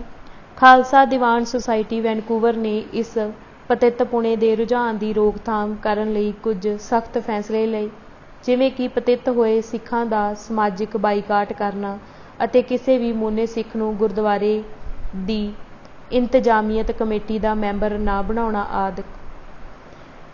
ਜਿਹੜੇ ਸਿੱਖਾਂ ਨੇ ਪਤਿਤ ਹੋ ਜਾਣ ਤੋਂ ਬਾਅਦ ਦਸਤਾਰਾਂ ਲਾ ਕੇ ਅੰਗਰੇਜ਼ਾਂ ਦੀ ਰੀਸ ਟੋਪੀਆਂ ਪਹਿਨਣੀਆਂ ਸ਼ੁਰੂ ਕਰ ਦਿੱਤੀਆਂ ਸਨ, ਉਹਨਾਂ ਪ੍ਰਤੀ ਖਾਸ ਤੌਰ 'ਤੇ ਤਿੱਖੀ ਨਫ਼ਰਤ ਪ੍ਰਗਟਾਈ ਗਈ। ਪ੍ਰਸ਼ਨ: ਪਰ ਕੀ ਇਹ ਤੰਗ ਨਜ਼ਰੀ ਦਾ ਇਜ਼ਹਾਰ ਨਹੀਂ ਸੀ, ਜਦੋਂ ਕਿ ਆਮ ਹੀ ਵਿਸ਼ਵਾਸ ਕੀਤਾ ਜਾਂਦਾ ਹੈ ਕਿ ਸਿੱਖ ਧਰਮ ਅੰਦਰ ਅਜਿਹੀ ਤੰਗ ਨਜ਼ਰੀ ਅਤੇ ਅਸਹਿਣਸ਼ੀਲਤਾ ਲਈ ਕੋਈ ਜਗ੍ਹਾ ਨਹੀਂ ਸੀ? ਕੀ ਇਸ ਨਾਲ ਸਿੱਖਾਂ ਦੀ ਏਕਤਾ ਅਤੇ ਜਥੇਬੰਦੀ ਨੂੰ ਢਾਹ ਨਹੀਂ ਲੱਗੀ? ਉੱਤਰ: ਇਸ ਮਸਲੇ ਨੂੰ ਉਸ ਵੇਲੇ ਦੇ ਠੋਸ ਪ੍ਰਸੰਗ ਵਿੱਚ ਰੱਖ ਕੇ ਦੇਖਣ ਦੀ ਲੋੜ ਹੈ। ਉਸ ਵੇਲੇ ਸਿੱਖ ਕੈਨੇਡਾ ਅਮਰੀਕਾ ਵਿੱਚ ਅਜੇ ਨਵੇਂ-ਨਵੇਂ ਗਏ ਸਨ ਅਤੇ ਉੱਥੋਂ ਦੀ ਗੋਰੀ ਵਸੋਂ ਦੀ ਤੁਲਨਾ ਵਿੱਚ ਉਹਨਾਂ ਦੀ ਹੋਂਦ ਆਟੇ ਵਿੱਚ ਲੂਣ ਬਰਾਬਰ ਹੀ ਸੀ। ਉਹਨਾਂ ਨੂੰ ਰੋਜੀ ਰੋਟੀ ਲਈ ਬਗਾਨੀ ਧਰਤੀ ਉੱਤੇ ਆ ਕੇ ਕੰਮ ਕਰਨਾ ਪੈ ਰਿਹਾ ਸੀ ਅਤੇ ਇੱਕ ਅਜਿਹੇ ਸੱਭਿਆਚਾਰਕ ਆਲੇ ਦੁਆਲੇ ਵਿੱਚ ਸਾਹ ਲੈਣ ਲਈ ਮਜਬੂਰ ਹੋਣਾ ਪੈ ਰਿਹਾ ਸੀ, ਜਿਹੜਾ ਉਹਨਾਂ ਦੀ ਧਾਰਮਿਕ ਰਹਿਤ ਬਹਿਤ ਦੇ ਨਾ ਸਿਰਫ ਅਨੁਕੂਲ ਹੀ ਸੀ, ਸਗੋਂ ਇਸ ਮਾਮਲੇ ਵਿੱਚ ਉਹਨਾਂ ਨੂੰ ਪੈਰ-ਪੈਰ 'ਤੇ ਮੁਸ਼ਕਲਾਂ ਅਤੇ ਖਤਰਿਆਂ ਨਾਲ ਜੂਝਣਾ ਪੈ ਰਿਹਾ ਸੀ। ਇਸ ਕਰਕੇ ਸਿੱਖਾਂ ਦੇ ਸਾਹਮਣੇ ਆਪਣੀ ਧਾਰਮਿਕ ਸੱਭਿਆਚਾਰਕ ਪਛਾਣ ਅਤੇ ਹਸਤੀ ਨੂੰ ਬਚਾ ਕੇ ਰੱਖਣ ਦਾ ਅਸਤਿਤਵੀ ਸੰਕਟ ਖੜਾ ਹੋ ਗਿਆ ਸੀ। ਇੱਥੇ ਇਹ ਤੱਥ ਚੇਤੇ ਰੱਖਣਾ ਚਾਹੀਦਾ ਹੈ ਕਿ ਅਮਰੀਕਾ ਕੈਨੇਡਾ ਵਿੱਚ ਜਾਣ ਵਾਲੇ ਇਹਨਾਂ ਸਿੱਖਾਂ ਵਿੱਚੋਂ ਜ਼ਿਆਦਾ ਗਿਣਤੀ ਉਹਨਾਂ ਲੋਕਾਂ ਦੀ ਸੀ, ਜਿਨ੍ਹਾਂ ਨੇ ਅੰਗਰੇਜ਼ੀ ਫੌਜ ਵਿੱਚ ਨੌਕਰੀ ਕੀਤੀ ਹੋਈ ਸੀ। ਉਸ ਵੇਲੇ ਅੰਗਰੇਜ਼ਾਂ ਨੇ ਆਪਣੇ ਵੱਲੋਂ ਤਾਂ ਆਪਣੇ ਰਾਜਸੀ ਸੁਆਰਥ ਨੂੰ ਮੁੱਖ ਰੱਖਦੇ ਹੋਏ ਫੌਜ ਅੰਦਰ ਸਿੱਖਾਂ ਵਾਸਤੇ ਧਾਰਮਿਕ ਰਹਿਤ ਮਰਿਆਦਾ ਦਾ ਸਖਤੀ ਨਾਲ ਪਾਲਣ ਕਰਨ ਦਾ ਦਸਤੂਰ ਚਾਲੂ ਕੀਤਾ ਗਿਆ ਸੀ, ਪਰ ਇਸ ਨਾਲ ਸਿੱਖਾਂ ਅੰਦਰ ਆਪਣੇ ਧਰਮ ਨਾਲ ਪਿਆਰ ਦਾ ਜਜ਼ਬਾ ਮਜ਼ਬੂਤ ਹੋ ਗਿਆ ਸੀ। ਉਹਨਾਂ ਨੂੰ ਆਪਣੇ ਸਿੱਖੀ ਸਰੂਪ ਨਾਲ ਮੋਹ ਹੋ ਗਿਆ ਸੀ। ਉਹ ਇਸ ਦੇ ਜ਼ਰੀਏ ਆਪਣੇ ਆਪ ਨੂੰ ਗੁਰੂ ਦੇ ਕਰੀਬ ਅਨੁਭਵ ਕਰਦੇ ਅਤੇ ਕਲਗੀਆਂ ਵਾਲੇ ਦੇ ਨਾਦੀ ਪੁੱਤਰ ਹੋਣ ਦਾ ਮਾਣ ਮਹਿਸੂਸ ਕਰਦੇ ਸਨ। ਗੁਰੂ ਦੀ ਨਜ਼ਦੀਕੀ ਛੋਹ ਦਾ ਅਹਿਸਾਸ ਕਿਸੇ ਸਿੱਖ ਅੰਦਰ ਕਿਹੋ ਜਿਹਾ ਅਹਿਸਾਸ ਅਤੇ ਜਜ਼ਬਾ ਭਰ ਦਿੰਦਾ ਹੈ, ਇਸ ਨੂੰ ਕੋਈ ਗੁਰੂ ਦਾ ਪਿਆਰਾ ਸਿੱਖ ਹੀ ਠੀਕ ਤਰ੍ਹਾਂ ਸਮਝ ਸਕਦਾ ਹੈ। ਕੋਈ ਨਾਸਤਿਕ ਇਸ ਨੂੰ ਨਹੀਂ ਸਮਝ ਸਕਦਾ, ਕਿਉਂਕਿ ਹਿਊਮੇ ਅਤੇ ਬੇਅਦਬੀ 'ਚੋਂ ਉਪਜੀ ਬੌਧਿਕਤਾ ਆਤਮਿਕ ਸੱਚ ਦਾ ਰਹੱਸ ਨਹੀਂ ਬੁੱਝ ਸਕਦੀ।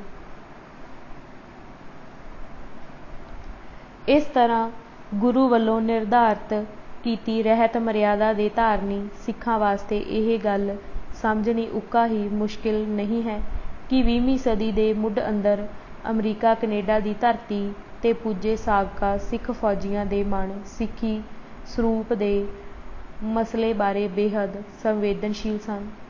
ਉਹਨਾਂ ਦੀਆਂ ਨਜ਼ਰਾਂ ਵਿੱਚ ਇਸ ਦੀ ਕੀਮਤ ਬਹੁਤ ਉੱਚੀ ਸੀ।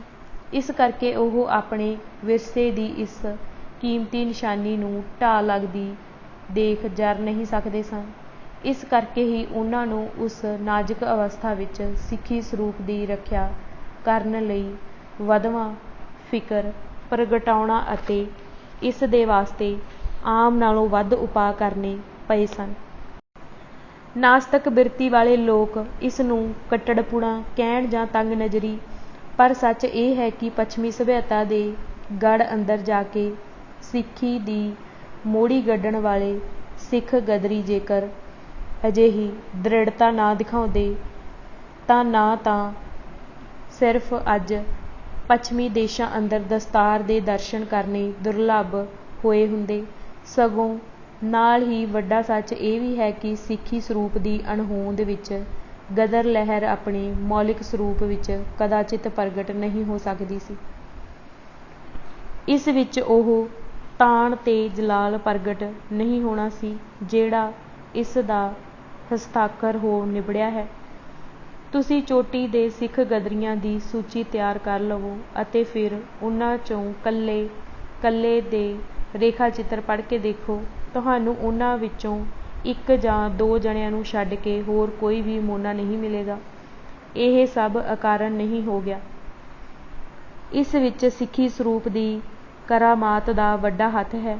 ਇਸ ਦੀ ਪੁਸ਼ਟੀ ਪ੍ਰਸਿੱਧ ਗਦਰੀ ਭਾਈ ਪਰਮਾਨੰਦ ਝਾਂਸੀ, ਜਿਸ ਨੇ ਅੰਡੇਮਾਨ ਜੇਲ੍ਹ ਅੰਦਰ ਸਰਕਾਰੀ ਜ਼ੁਲਮਾਂ ਦਾ ਅੰਤਾਂ ਦੀ ਬਹਾਦਰੀ, ਅਡੋਲਤਾ ਅਤੇ ਦ੍ਰਿੜਤਾ ਨਾਲ ਸਾਹਮਣਾ ਕੀਤਾ ਸੀ, ਦੇ ਇਹਨਾਂ ਸ਼ਬਦਾਂ ਵਿੱਚੋਂ ਹੁੰਦੀ ਹੈ। ਮੇਰਾ ਆਪਣਾ ਜਾਤੀ ਅਨੁਭਵ ਇਹ ਕਹਿੰਦਾ ਹੈ ਕਿ ਸਿੱਖਾਂ ਨੂੰ ਜਿਹੜੀ ਗੱਲ ਨੇ ਬਰਤਾਨੀਆ ਦੇ ਖਿਲਾਫ ਲੜਨ ਲਈ ਪ੍ਰੇਰਿਤ ਕੀਤਾ, ਉਹ ਉਹਨਾਂ ਦੇ ਕਕਾਰ ਸਨ, ਕਿਉਂਕਿ ਇਹਨਾਂ ਕਕਾਰਾਂ ਨੇ ਉਹਨਾਂ ਨੂੰ ਅਮਰੀਕਾ ਜਾਂ ਅੰਗਰੇਜ਼ੀ ਸਮਾਜਾਂ ਦਾ ਵਧਵਾਂ ਪ੍ਰਭਾਵ ਗ੍ਰਹਿਣ ਕਰਨ ਤੋਂ ਬਚਾਈ ਰੱਖਿਆ ਸੀ। ਇਹਨਾਂ ਕਕਾਰਾਂ, ਜਿਨ੍ਹਾਂ ਨਾਲ ਉਹਨਾਂ ਦਾ ਆਤਮ ਸਨਮਾਨ ਜੁੜਿਆ ਹੋਇਆ ਸੀ, ਦੀ ਬਦੌਲਤ ਉਹ ਨਿਘਾਰ ਤੋਂ ਸੌਖ ਨਾਲ ਬਚੇ ਰਹੇ। ਪ੍ਰਸ਼ਨ: ਸੁਣਿਆ ਕੈਨੇਡਾ ਅੰਦਰ ਆਰੀਆ ਸਮਾਜੀ ਹਿੰਦੂਆਂ ਨੇ ਮੋਨਾ ਲਹਿਰ ਦੀ ਪੁਰਜ਼ੋਰ ਹਮਾਇਤ ਕੀਤੀ ਸੀ। ਕੀ ਇਹ ਸੱਚ ਹੈ? ਉੱਤਰ: ਹਾਂ, ਪਰ ਇਸ ਵਿੱਚ ਹੈਰਾਨ ਹੋਣ ਵਾਲੀ ਕੋਈ ਗੱਲ ਨਹੀਂ। ਹਰੇਕ ਉਹ ਵਰਗ ਜਾਂ ਵਿਅਕਤੀ ਜਿਹੜਾ ਆਪਣੇ ਦਿਲ ਅੰਦਰ ਸਿੱਖੀ ਨੂੰ ਢਾਹ ਲਾਉਣ ਦੀ ਜ਼ਾਰਾ ਜਾਂ ਗੁੱਝੀ ਖਾਹਿਸ਼ ਪਾਲਦਾ ਹੈ, ਆਰੀਆ ਸਮਾਜੀ ਹੈ ਜਾਂ ਕਮਿਊਨਿਸਟ, ਉਸ ਦੀ ਸਿੱਖੀ ਸਰੂਪ ਵਿਰੁੱਧ ਨਫ਼ਰਤ ਲੁਕੀ ਨਹੀਂ ਰਹਿ ਸਕਦੀ। ਇਸ ਕਰਕੇ ਇੱਥੇ ਇਸ ਗੱਲ ਬਾਰੇ ਵਿਚਾਰ ਕਰਨ ਦੀ ਬਹੁਤੀ ਤੁਕ ਨਹੀਂ ਬਣਦੀ। ਪਰ ਚੱਲ ਰਹੇ ਪ੍ਰਸੰਗ ਵਿੱਚ ਇੱਕ ਤੱਥ ਧਿਆਨ ਵਿੱਚ ਰੱਖਣਾ ਚਾਹੀਦਾ ਹੈ ਕਿ ਜਿਹੜਾ ਇੱਕਾ ਦੁੱਕਾ ਸਿੱਖ ਗਦਰੀ ਸਿੱਖੀ ਸਰੂਪ ਤੋਂ ਵਿਹੂਣੇ ਸਨ, ਜਿਵੇਂ ਭਾਈ ਕਰਤਾਰ ਸਿੰਘ ਸਰਾਭਾ ਜਾਂ ਭਾਈ ਹਰਨਾਮ ਸਿੰਘ ਕਾਰੀ ਸਾਹਰੀ, ਉਹਨਾਂ ਨੇ ਕੋਈ ਮਿੱਥ ਕੇ ਸਿੱਖੀ ਸਰੂਪ ਨਹੀਂ ਤਿਆਗਿਆ ਸੀ। ਉਹ ਗਦਰ ਲਹਿਰ ਵਿੱਚ ਸ਼ਾਮਿਲ ਹੋਣ ਤੋਂ ਪਹਿਲਾਂ ਹੀ ਕਿਸੇ ਕਾਰਨਾਂ ਕਰਕੇ ਮੋਨੇ ਹੋ ਗਏ ਸਨ। ਵੈਸੇ ਉਹਨਾਂ ਦੇ ਹਿਰਦਿਆਂ ਅੰਦਰ ਸਿੱਖੀ ਨਾਲ ਪ੍ਰੇਮ ਜਾਂ ਸ਼ਰਧਾ ਕੋਈ ਘੱਟ ਨਹੀਂ ਸੀ। ਇਸ ਦਾ ਪੁਖਤਾ ਸਬੂਤ ਉਹਨਾਂ ਨੇ ਸ਼ਹਾਦਤਾਂ ਦੇ ਰੂਪ ਵਿੱਚ ਦਿੱਤਾ ਸੀ। ਕੋਈ ਸਿੱਖ ਜਦੋਂ ਬਕਾਇਦਾ ਮਿੱਥ ਕੇ ਮੋਨਾ ਹੁੰਦਾ ਹੈ ਤਾਂ ਉਹ ਆਧੁਨਿਕੀਕਰਨ ਦਾ, ਮਨ ਦੀ ਇੱਕ ਦਸ਼ਾ ਦਾ ਅਤੇ ਕਦਰਾਂ ਕੀਮਤਾਂ ਦੇ ਇੱਕ ਜੁੱਟ ਦਾ ਆਦਰਸ਼ ਬੁਲੰਦ ਕਰ ਰਿਹਾ ਹੁੰਦਾ ਹੈ। ਉਹ ਆਪਣੇ ਇਸ ਕਰਮ ਦੇ ਜ਼ਰੀਏ ਇੱਕ ਵੱਖਰੇ ਸੰਸਾਰ ਨਜ਼ਰੀਏ ਦਾ ਪ੍ਰਗਟਾਵਾ ਹੈ ਅਤੇ ਉਹ ਉਸ ਦੀ ਜੈਕਾਰ ਕਰਦਾ ਹੈ। ਜਿਹੜਾ ਸਿੱਖ ਆਪਣੇ ਨਾਂ ਨਾਲੋਂ ਬਕਾਇਦਾ ਮਿੱਥ ਕੇ ਸਿੰਘ ਪਦ ਹਟਾ ਦਿੰਦਾ ਹੈ, ਉਸ ਦਾ ਸਿੱਖ ਹੋਣ ਦਾ ਦਾਅਵਾ ਉੱਥੇ ਹੀ ਝੂਠਾ ਹੋ ਜਾਂਦਾ ਹੈ। ਸੋ ਸਾਰੀ ਚਰਚਾ ਦਾ ਸਾਰ ਇਹ ਹੈ ਕਿ ਸਿੱਖ ਗਦਰੀਆਂ ਦਾ ਸਿੱਖੀ ਸਰੂਪ ਨਾਲ ਮੋਹ ਨਿਰਾ ਪੁਰਾ ਜਜ਼ਬਾਤੀ ਨਹੀਂ ਸੀ। ਇਸ ਦੇ ਪਿੱਛੇ ਇੱਕ ਵਿਸ਼ੇਸ਼ ਨਜ਼ਰੀਆ ਕੰਮ ਕਰਦਾ ਸੀ। ਇਹ ਇੱਕ ਵੱਡੇ ਮਿਸ਼ਨ ਦਾ ਹੀ ਸੰਜੀਵ ਅੰਗ ਸੀ ਅਤੇ ਇਹ ਮਿਸ਼ਨ ਨਿਰੋਲ ਗੁਪਤ ਪ੍ਰਚਾਰ ਜਾਂ ਕੰਮਕਾਰ ਦੇ ਜ਼ਰੀਏ ਨੇਪਰੇ ਨਹੀਂ ਚੜ੍ਹ ਸਕਦਾ। ਇਹ ਕਿਸੇ ਸਾਜ਼ਿਸ਼ ਦਾ ਏਜੰਡਾ ਨਹੀਂ ਬਣ ਸਕਦਾ। ਇਸ ਮਿਸ਼ਨ ਦੀ ਰਣਨੀਤੀ ਅੰਦਰ ਗੁਰਦੁਆਰੇ ਅਤੇ ਇਹਨਾਂ ਅੰਦਰ ਜੁੜਨ ਵਾਲੀ ਸੰਗਤ, ਅਰਥਾਤ ਇਹਨਾਂ ਅੰਦਰ ਸਜਣ ਵਾਲੇ ਦੀਵਾਨ ਕੇਂਦਰੀ ਮਹੱਤਤਾ ਰੱਖਦੇ ਹਨ। ਇਸ ਜ਼ਰੂਰਤ ਅਤੇ ਕੇਂਦਰੀ ਕੜੀ ਦੇ ਬਗੈਰ ਇਸ ਮਿਸ਼ਨ ਨੂੰ ਸਾਕਾਰ ਕਰਨ ਦੀ ਕਲਪਨਾ ਨਹੀਂ ਕੀਤੀ ਜਾ ਸਕਦੀ। ਇਸ ਪੱਖ ਨੂੰ ਸਮਝੇ ਬਿਨਾਂ ਗਦਰ ਲਹਿਰ ਦਾ ਸਹੀ ਲੇਖਾ ਜੋਖਾ ਕਰ ਸਕਣਾ ਕਤਈ ਸੰਭਵ ਨਹੀਂ ਹੋ ਸਕਦਾ। ਇਸ ਤੋਂ ਬਿਨਾਂ ਗਦਰ ਲਹਿਰ ਦੀ ਆਪਣੀਆਂ ਸਮਕਾਲੀ ਕ੍ਰਾਂਤੀਕਾਰੀ ਧਾਰਾਵਾਂ ਅਤੇ ਇਸ ਤੋਂ ਬਾਅਦ ਪ੍ਰਗਟ ਹੋਈਆਂ ਦੂਸਰੀਆਂ ਅਗਾਂਹ-ਵਧੂ ਇਨਕਲਾਬੀ ਲਹਿਰਾਂ ਨਾਲੋਂ ਵਿਸ਼ੇਸ਼ਤਾ ਅਤੇ ਉੱਤਮਤਾ ਸਮਝ ਨਹੀਂ ਪੈ ਸਕਦੀ। ਜੇਕਰ ਗਦਰੀਆਂ ਨੇ ਖੁੱਲ੍ਹਾ ਪ੍ਰਚਾਰ ਨਾ ਕੀਤਾ ਹੁੰਦਾ ਤਾਂ ਪ੍ਰਵਾਸੀ ਸਿੱਖਾਂ ਨੂੰ ਹਜ਼ਾਰਾਂ ਦੀ ਸੰਖਿਆ ਵਿੱਚ ਗਦਰ ਦੀ ਹਮਾਇਤ ਵਿੱਚ ਲਾਮਬੰਦ ਕਰ ਸਕਣਾ ਅਤੇ ਉਹਨਾਂ ਨੂੰ ਸਾਰੀ ਕਮਾਈ ਥਾਂਏਂ ਛੱਡ ਕੇ ਦੇਸ਼ ਪਰਤਣ ਲਈ ਪ੍ਰੇਰਿਤ ਕਰ ਸਕਣਾ ਉੱਕਾ ਹੀ ਸੰਭਵ ਨਹੀਂ ਸੀ ਹੋਣਾ। ਜੇਕਰ ਗਦਰੀਆਂ ਨੇ ਰਸਤੇ ਵਿੱਚ ਜਗ੍ਹਾ-ਜਗ੍ਹਾ ਟਾਪੂਆਂ ਉੱਤੇ ਖੁੱਲ੍ਹਾ ਪ੍ਰਚਾਰ ਨਾ ਕੀਤਾ ਹੁੰਦਾ ਤਾਂ ਟਾਪੂਆਂ ਵਿੱਚ ਠਹਿਰੇ ਭਾਰਤੀ ਫੌਜੀਆਂ ਨੂੰ ਬਗਾਵਤ ਲਈ ਉਤਸ਼ਾਹਿਤ ਕਰ ਸਕਣਾ ਕਿਸੇ ਵੀ ਸੂਰਤ ਸੰਭਵ ਨਹੀਂ ਸੀ। ਜੇਕਰ ਗਦਰੀਆਂ ਨੇ ਚੁੱਪ ਚਪੀਤੇ ਥੋੜ੍ਹੀ ਜਿਹੀ ਗਿਣਤੀ ਵਿੱਚ ਭਾਰਤ ਅੰਦਰ ਦਾਖਲ ਹੋਣ ਦੀ ਰਣਨੀਤੀ ਅਪਣਾਈ ਹੁੰਦੀ ਤਾਂ ਹਾਂਗਕਾਂਗ ਵਿਖੇ ਤੈਨਾਤ 26ਵੀਂ ਪੰਜਾਬੀ ਪਲਟਨ ਦੇ ਸਿੱਖ ਫੌਜੀ ਗਦਰ ਲਈ ਕਿਵੇਂ ਤਿਆਰ ਹੋ ਸਕਦੇ ਸਨ।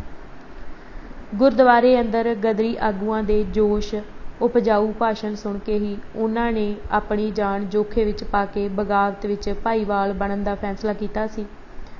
ਅੰਗਰੇਜ਼ ਹਾਕਮਾਂ ਨੇ ਇਸ ਪਲਟਨ ਨੂੰ ਗਦਰੀਆਂ ਦੇ ਖੁੱਲ੍ਹੇ ਪ੍ਰਚਾਰ ਤੋਂ ਬਚਾਉਣ ਲਈ ਦੇਸ਼ ਵਾਪਸ ਭੇਜ ਦਿੱਤਾ ਸੀ। ਉਹਨਾਂ ਨੂੰ ਪਹਿਲਾਂ ਥੋੜ੍ਹਾ ਚਿਰ ਕਰਾਚੀ ਰੱਖਿਆ ਗਿਆ ਅਤੇ ਫਿਰ ਫਿਰੋਜ਼ਪੁਰ ਛਾਉਣੀ ਵਿੱਚ ਭੇਜ ਦਿੱਤਾ ਸੀ।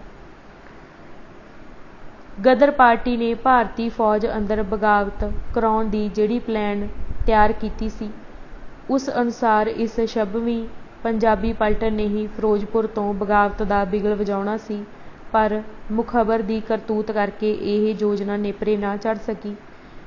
ਜੇਕਰ ਗਦਰੀ ਬਾਬੇ ਅਮਰੀਕਾ ਕੈਨੇਡਾ ਤੋਂ ਢੋਲ ਕੁੱਟਦੇ ਨਾ ਆਏ ਹੁੰਦੇ ਤਾਂ ਬਾਬਾ ਹਰਨਾਮ ਸਿੰਘ ਕਾਲਾ ਸੰਘੀਆ ਵਰਗਾ ਹੀਰਾ ਉਹਨਾਂ ਨੂੰ ਹਾਂਗਕਾਂਗ ਵਿੱਚੋਂ ਕਿੱਥੇ ਲੱਭਣਾ ਸੀ। ਸੋ ਗਦਰੀਆਂ ਦੀ ਰਣਨੀਤੀ ਵਿੱਚ ਇਸ ਤਰ੍ਹਾਂ ਦੇ ਨੁਕਸ ਛਾਂਟਣੇ ਸਾਰੀ ਦਿਮਾਗੀ ਕਸਰਤ ਹੈ, ਜਿਹੜੀ ਬਾਂਝ ਅਤੇ ਨਿਪੁੰਸਕ ਹੈ। ਇਸ ਵਿੱਚ ਕੋਈ ਸ਼ੱਕ ਨਹੀਂ ਕਿ ਗਦਰੀਆਂ ਦੇ ਖੁੱਲ੍ਹੇ ਪ੍ਰਚਾਰ ਨੇ ਬਰਤਾਨਵੀ ਹਾਕਮਾਂ ਨੂੰ ਚੁਕੰਨੇ ਕਰ ਦਿੱਤਾ ਸੀ ਅਤੇ ਉਹਨਾਂ ਨੇ ਗਦਰੀ ਦੇਸ਼ ਭਗਤਾਂ ਨੂੰ ਭਾਰਤ ਅੰਦਰ ਦਾਖਲ ਹੋਣ ਤੋਂ ਰੋਕਣ ਲਈ ਅਗਾਊਂ ਪੇਸ਼ਬੰਦੀ ਕਰ ਲਈ ਸੀ, ਜਿਸ ਕਰਕੇ ਦੇਸ਼ ਅੰਦਰ ਦਖਲ ਹੋਣ ਤੋਂ ਪਹਿਲਾਂ ਹੀ ਗਦਰੀਆਂ ਨੂੰ ਬੰਦਰਗਾਹਾਂ ਤੋਂ ਭਾਰੀ ਗਿਣਤੀ ਵਿੱਚ ਗ੍ਰਿਫਤਾਰ ਕਰਕੇ ਜਾਂ ਤਾਂ ਜੇਲ੍ਹਾਂ ਵਿੱਚ ਬੰਦ ਕਰ ਦਿੱਤਾ ਜਾਂ ਪਿੰਡਾਂ ਵਿੱਚ ਹੀ ਜੂਬੰਦ ਕਰ ਦਿੱਤਾ। ਅੰਦਾਜ਼ਨ 2500 ਦੇ ਕਰੀਬ ਗਦਰੀਆਂ ਨੂੰ ਪਿੰਡਾਂ ਵਿੱਚ ਜੂਬੰਦ ਕਰ ਦਿੱਤਾ ਗਿਆ। ਬਾਕੀ ਸੈਂਕੜਿਆਂ ਉੱਤੇ ਸੰਗੀਨ ਦੋਸ਼ ਲਾ ਕੇ ਮੁਕੱਦਮੇ ਚਲਾਏ ਗਏ ਅਤੇ 400 ਦੇ ਲਗਭਗ ਗਦਰੀਆਂ ਨੂੰ ਸਖਤ ਸਜ਼ਾਵਾਂ ਦੇ ਕੇ ਨਰਕ ਰੂਪੀ ਜੇਲ੍ਹਾਂ ਅੰਦਰ ਸੁੱਟ ਦਿੱਤਾ ਗਿਆ ਸੀ।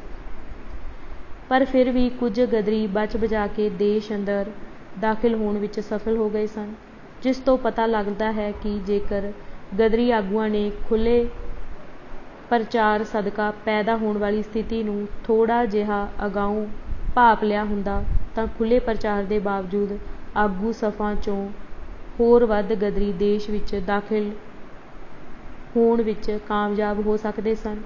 ਪਰ ਇਸ ਨੂੰ ਗਦਰੀ ਆਗੂਆਂ ਦਾ ਬਚਗਾਨਾਪਣ ਕਹਿਣਾ ਠੀਕ ਨਹੀਂ ਹੈ।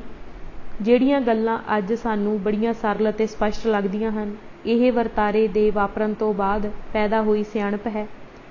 ਵਿਦਵਾਨਾਂ ਵੱਲੋਂ ਕਿਸੇ ਘਟਨਾ ਦੇ ਵਾਪਰ ਜਾਣ ਤੋਂ ਬਾਅਦ ਪੈਦਾ ਹੋਈ ਸੋਝੀ ਨੂੰ ਆਪਣੀ ਸੁਘੜ ਸਿਆਣਪ ਜਾਂ ਦੂਰ ਅੰਦੇਸ਼ੀ ਸਮਝ ਲੈਣ ਦੀ ਭੁੱਲ ਨਹੀਂ ਕਰਨੀ ਚਾਹੀਦੀ ਅਤੇ ਇਸ ਆਧਾਰ 'ਤੇ ਜੁਝਾਰੂ ਤਾਕਤਾਂ ਅਤੇ ਵਿਅਕਤੀਆਂ ਬਾਰੇ ਗੈਰ ਜ਼ਿੰਮੇਵਾਰਾਨਾ ਫਤਵੇ ਦੇਣ ਤੋਂ ਗੁਰੇਜ਼ ਕਰਨਾ ਚਾਹੀਦਾ ਹੈ। ਬੌਧਿਕ ਸਦਾਚਾਰ ਇਹੋ ਮੰਗ ਕਰਦਾ ਹੈ। 8ਵਾਂ ਖੰਡ ਬੀਰਤਾਪੂਰਨ ਕੋਸ਼ਿਸ਼ਾਂ ਅਤੇ ਇਤਫਾਕੀਆ ਹਾਦਸੇ।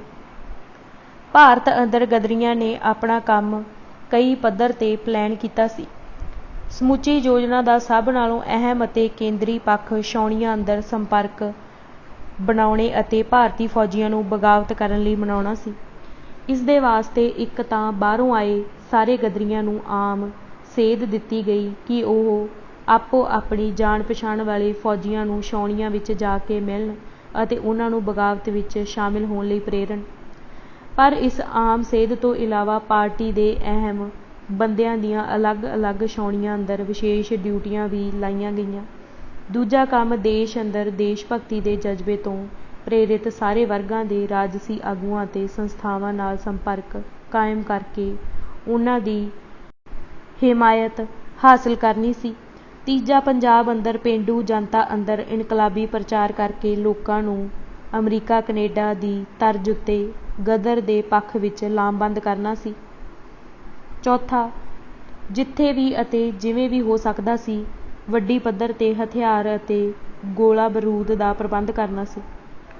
ਗਦਰੀਆਂ ਦੀ ਪਲੈਨ ਇਹੀ ਸੀ ਕਿ ਫੌਜੀਆਂ ਦੇ ਸਹਿਯੋਗ ਦਾ ਭਰੋਸਾ ਹਾਸਲ ਕਰ ਲੈਣ ਉਪਰੰਤ ਗੁਪਤ ਤੌਰ 'ਤੇ ਇੱਕ ਮਿੱਥੀ ਤਰੀਕ ਵਾਲੇ ਦਿਨ ਉੱਤਰੀ ਭਾਰਤ ਦੀਆਂ ਛਾਉਣੀਆਂ ਦੇ ਤਮਾਮ ਅੰਗਰੇਜ਼ ਸਿਪਾਹੀਆਂ ਪਰ ਇੱਕ ਹੀ ਦਿਨ ਅਤੇ ਠੀਕ ਇੱਕ ਹੀ ਸਮੇਂ ਇੱਕਦਮ ਧਾਵਾ ਬੋਲ ਦਿੱਤਾ ਜਾਵੇ ਅਤੇ ਉਸ ਹਫੜਾ ਤਫੜੀ ਵਿੱਚ ਜਿਹੜੇ ਗੋਰੇ ਫੌਜੀ ਸਾਡੇ ਕਾਬੂ ਆ ਜਾਣ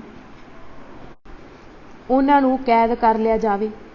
ਫੌਜੀ ਬਗਾਵਤ ਦੀ ਪਲੈਨ ਅੰਦਰ ਦੋ ਵੱਡੀਆਂ ਅਤੇ ਫੌਜੀ ਨੁਕਤੇ ਤੋਂ ਵਿਸ਼ੇਸ਼ ਲਾਹੌਰ, ਮੀਆਂ ਮੀਰ ਅਤੇ ਫਿਰੋਜ਼ਪੁਰ ਦੀਆਂ ਛਾਉਣੀਆਂ ਸਭ ਤੋਂ ਅਹਿਮ ਸਨ। ਲਾਹੌਰ ਦੀ ਮੀਆਂ ਮੀਰ ਛਾਉਣੀ ਉਦੋਂ ਦੇ ਅੰਗਰੇਜ਼ੀ ਫੌਜ ਦੇ ਕੁੱਲ 9 ਡਿਵੀਜ਼ਨਾਂ ਵਿੱਚੋਂ ਇੱਕ ਅਹਿਮ ਡਿਵੀਜ਼ਨਲ ਹੈੱਡਕੁਆਰਟਰ ਸੀ ਅਤੇ ਪੰਜਾਬ ਦੀਆਂ ਸਾਰੀਆਂ ਛਾਉਣੀਆਂ ਇਸ ਦੇ ਅਧੀਨ ਸਨ।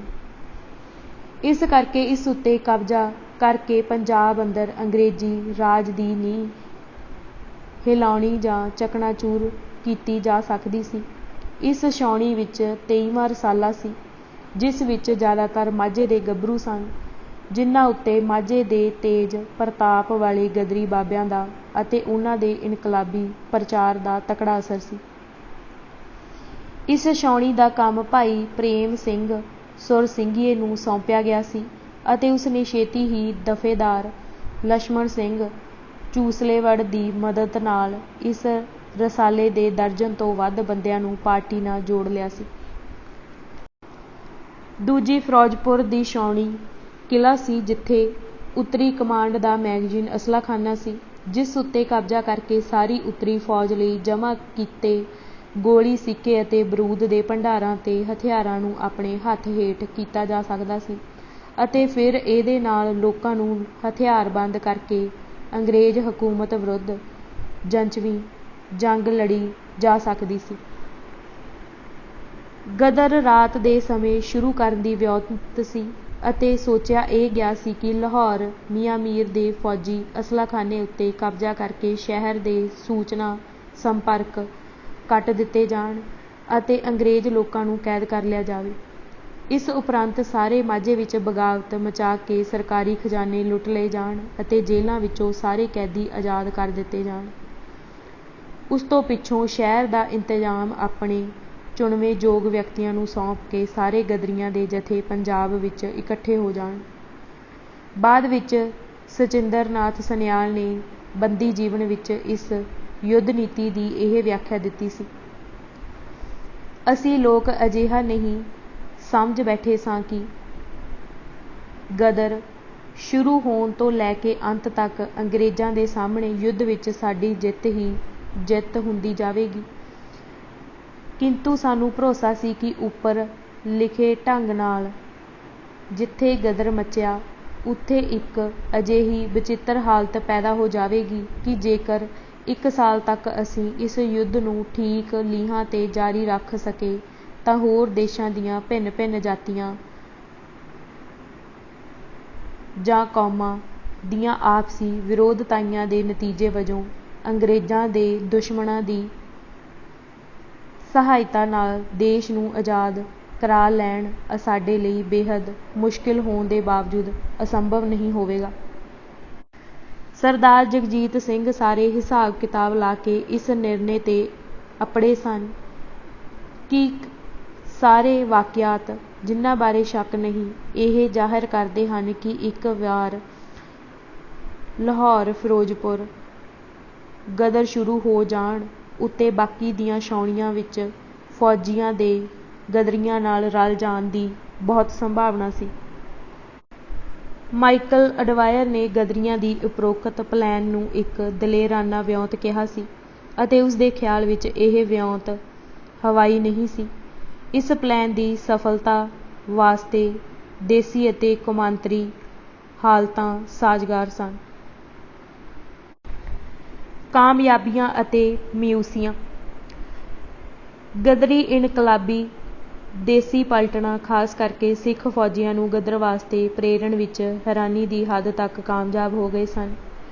ਮੇਰਠ, ਆਗਰਾ, ਅਲਾਹਾਬਾਦ, ਬਨਾਰਸ, ਫੈਜ਼ਾਬਾਦ, ਲਖਨਊ, ਜੇਹਲਮ, ਰਾਵਲਪਿੰਡੀ, ਮੋਤੀ ਮਰਦਾਨ, ਪਿਸ਼ਾਵਰ, ਕੋਹਾਟ, ਬੰਨੂ, ਅੰਬਾਲਾ, ਲਾਹੌਰ, ਫਿਰੋਜ਼ਪੁਰ, ਦਾਨਾਪੁਰ ਤੱਕ ਕੋਈ ਛਾਉਣੀ ਨਹੀਂ ਛੱਡੀ ਸੀ ਜਿੱਥੇ ਸੰਪਰਕ ਕਰਨ ਦੇ ਸਿਰਤੋੜ ਯਤਨ ਨਾ ਕੀਤੇ ਗਏ ਹੋਣ।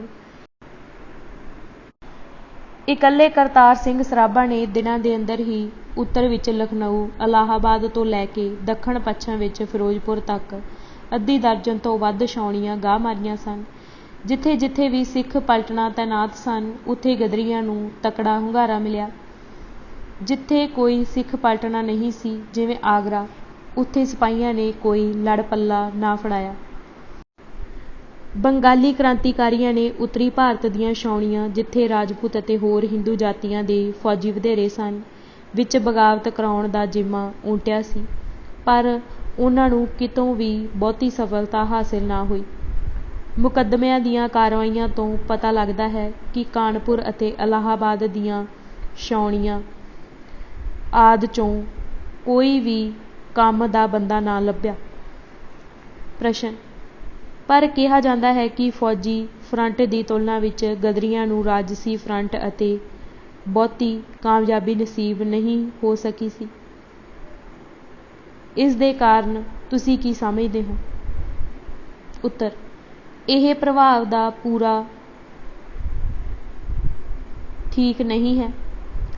ਜਰਾ ਸੋਚੋ, ਗਦਰੀਆਂ ਕੋਲ ਕੰਮ ਕਰਨ ਲਈ ਬੰਦੇ ਅਤੇ ਦਿਨ ਕਿੰਨੇ ਕੁ ਸਨ। ਸਭ ਤੋਂ ਪਹਿਲਾਂ ਗਦਰੀ ਜਥਾ, ਜਿਸ ਵਿੱਚ ਭਾਈ ਕਰਤਾਰ ਸਿੰਘ ਸਰਾਭਾ ਅਤੇ ਹੋਰ ਸਨ, ਸਤੰਬਰ ਦੇ ਦੂਜੇ ਅੱਧ ਵਿੱਚ ਪੰਜਾਬ ਪਹੁੰਚਿਆ ਸੀ। ਬਾਕੀ ਜ਼ਿਆਦਾਤਰ ਗਦਰੀ, ਜਿਹੜੇ ਗ੍ਰਿਫਤਾਰੀਆਂ ਤੋਂ ਬਚ ਸਕੇ, ਅਕਤੂਬਰ-ਨਵੰਬਰ ਵਿੱਚ ਪਹੁੰਚੇ ਸਨ। ਜੰਗ ਲੱਗ ਚੁੱਕੀ ਸੀ ਅਤੇ ਦੇਸੀ ਪਲਟਨਾਂ ਨੂੰ ਕਿਸੇ ਵੇਲੇ ਵੀ ਦੇਸ਼ ਤੋਂ ਬਾਹਰ ਜੰਗ ਦੇ ਮੋਰਚਿਆਂ ਉੱਤੇ ਜਾਣ ਦੇ ਹੁਕਮ ਮਿਲ ਸਕਦੇ ਸਨ। ਇਸ ਕਰਕੇ ਗਦਰੀਆਂ ਲਈ ਇੱਕ-ਇੱਕ ਦਿਨ, ਅਸਲ ਵਿੱਚ ਇੱਕ-ਇੱਕ ਪਲ ਬੇਹੱਦ ਕੀਮਤੀ ਸੀ। ਉਹਨਾਂ ਨੇ ਆਪਣੀ ਮੁੱਖ ਸ਼ਕਤੀ ਫੌਜਾਂ ਅੰਦਰ ਕੰਮ ਉੱਤੇ ਝੋਂਕ ਦਿੱਤੀ ਸੀ। ਇਸ ਕਰਕੇ ਉਹਨਾਂ ਦੀ ਕਿਸੇ ਵੀ ਸਫਲਤਾ ਜਾਂ ਅਸਫਲਤਾ ਨੂੰ ਹਾਲਤਾਂ ਦੇ ਇਸ ਪ੍ਰਸੰਗ ਵਿੱਚ ਰੱਖ ਕੇ ਹੀ ਅੰਗਿਆ ਜਾਂ ਤੋਲਿਆ ਜਾਣਾ ਚਾਹੀਦਾ ਹੈ।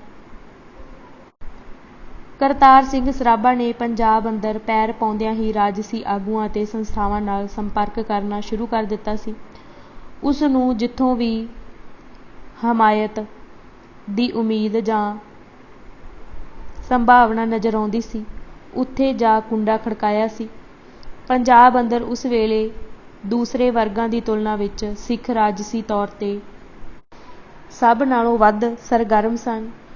ਉਹਨਾਂ ਦਾ ਕਈ ਸਾਰੇ ਮਸਲਿਆਂ ਅਤੇ ਮੁਕੱਦਮਿਆਂ ਨੂੰ ਲੈ ਕੇ ਅੰਗਰੇਜ਼ ਹਕੂਮਤ ਨਾਲ ਟਕਰਾਅ ਪੈਦਾ ਹੋ ਗਿਆ ਸੀ, ਜਿਵੇਂ ਖਾਲਸਾ ਕਾਲਜ ਅੰਮ੍ਰਿਤਸਰ ਦਾ ਮੁੱਦਾ, ਦਿੱਲੀ ਅੰਦਰ 9ਵੇਂ ਪਾਤਸ਼ਾਹ ਦੀ ਸ਼ਹਾਦਤ ਨਾਲ ਜੁੜੇ ਰਕਾਬਗੰਜ ਸਾਹਿਬ ਗੁਰਦੁਆਰੇ ਦੀ ਕੰਧ ਢਾਹੁਣ ਦਾ ਮਸਲਾ, ਦਰਬਾਰ ਸਾਹਿਬ ਅੰਮ੍ਰਿਤਸਰ ਦੇ ਸਰੋਵਰ ਨੂੰ ਪਾਣੀ ਦੀ ਸਪਲਾਈ ਵਿੱਚ ਸਰਕਾਰੀ ਅੜਿੱਕੇ ਖੜ੍ਹੇ ਕਰਨ ਦਾ ਮਸਲਾ, ਸਿੱਖਾਂ ਨੂੰ ਕਿਰਪਾਨ ਪਹਿਨਣ ਤੋਂ ਰੋਕਣ ਦਾ ਮਸਲਾ, ਕਨੇਡਾ ਅੰਦਰ ਪਰਿਵਾਰ ਲਿਜਾਣ ਉੱਤੇ ਰੋਕਾਂ ਲਾਉਣ ਦਾ ਮਸਲਾ, ਕਲਕੱਤੇ ਦੇ ਬਜਬਜ ਘਾਟ ਦੇ ਖੂਨੀ ਸਾਕੇ ਨੇ ਬਲਦੀ ਉੱਤੇ ਤੇਲ ਪਾਉਣ ਦਾ ਕੰਮ ਕੀਤਾ ਸੀ।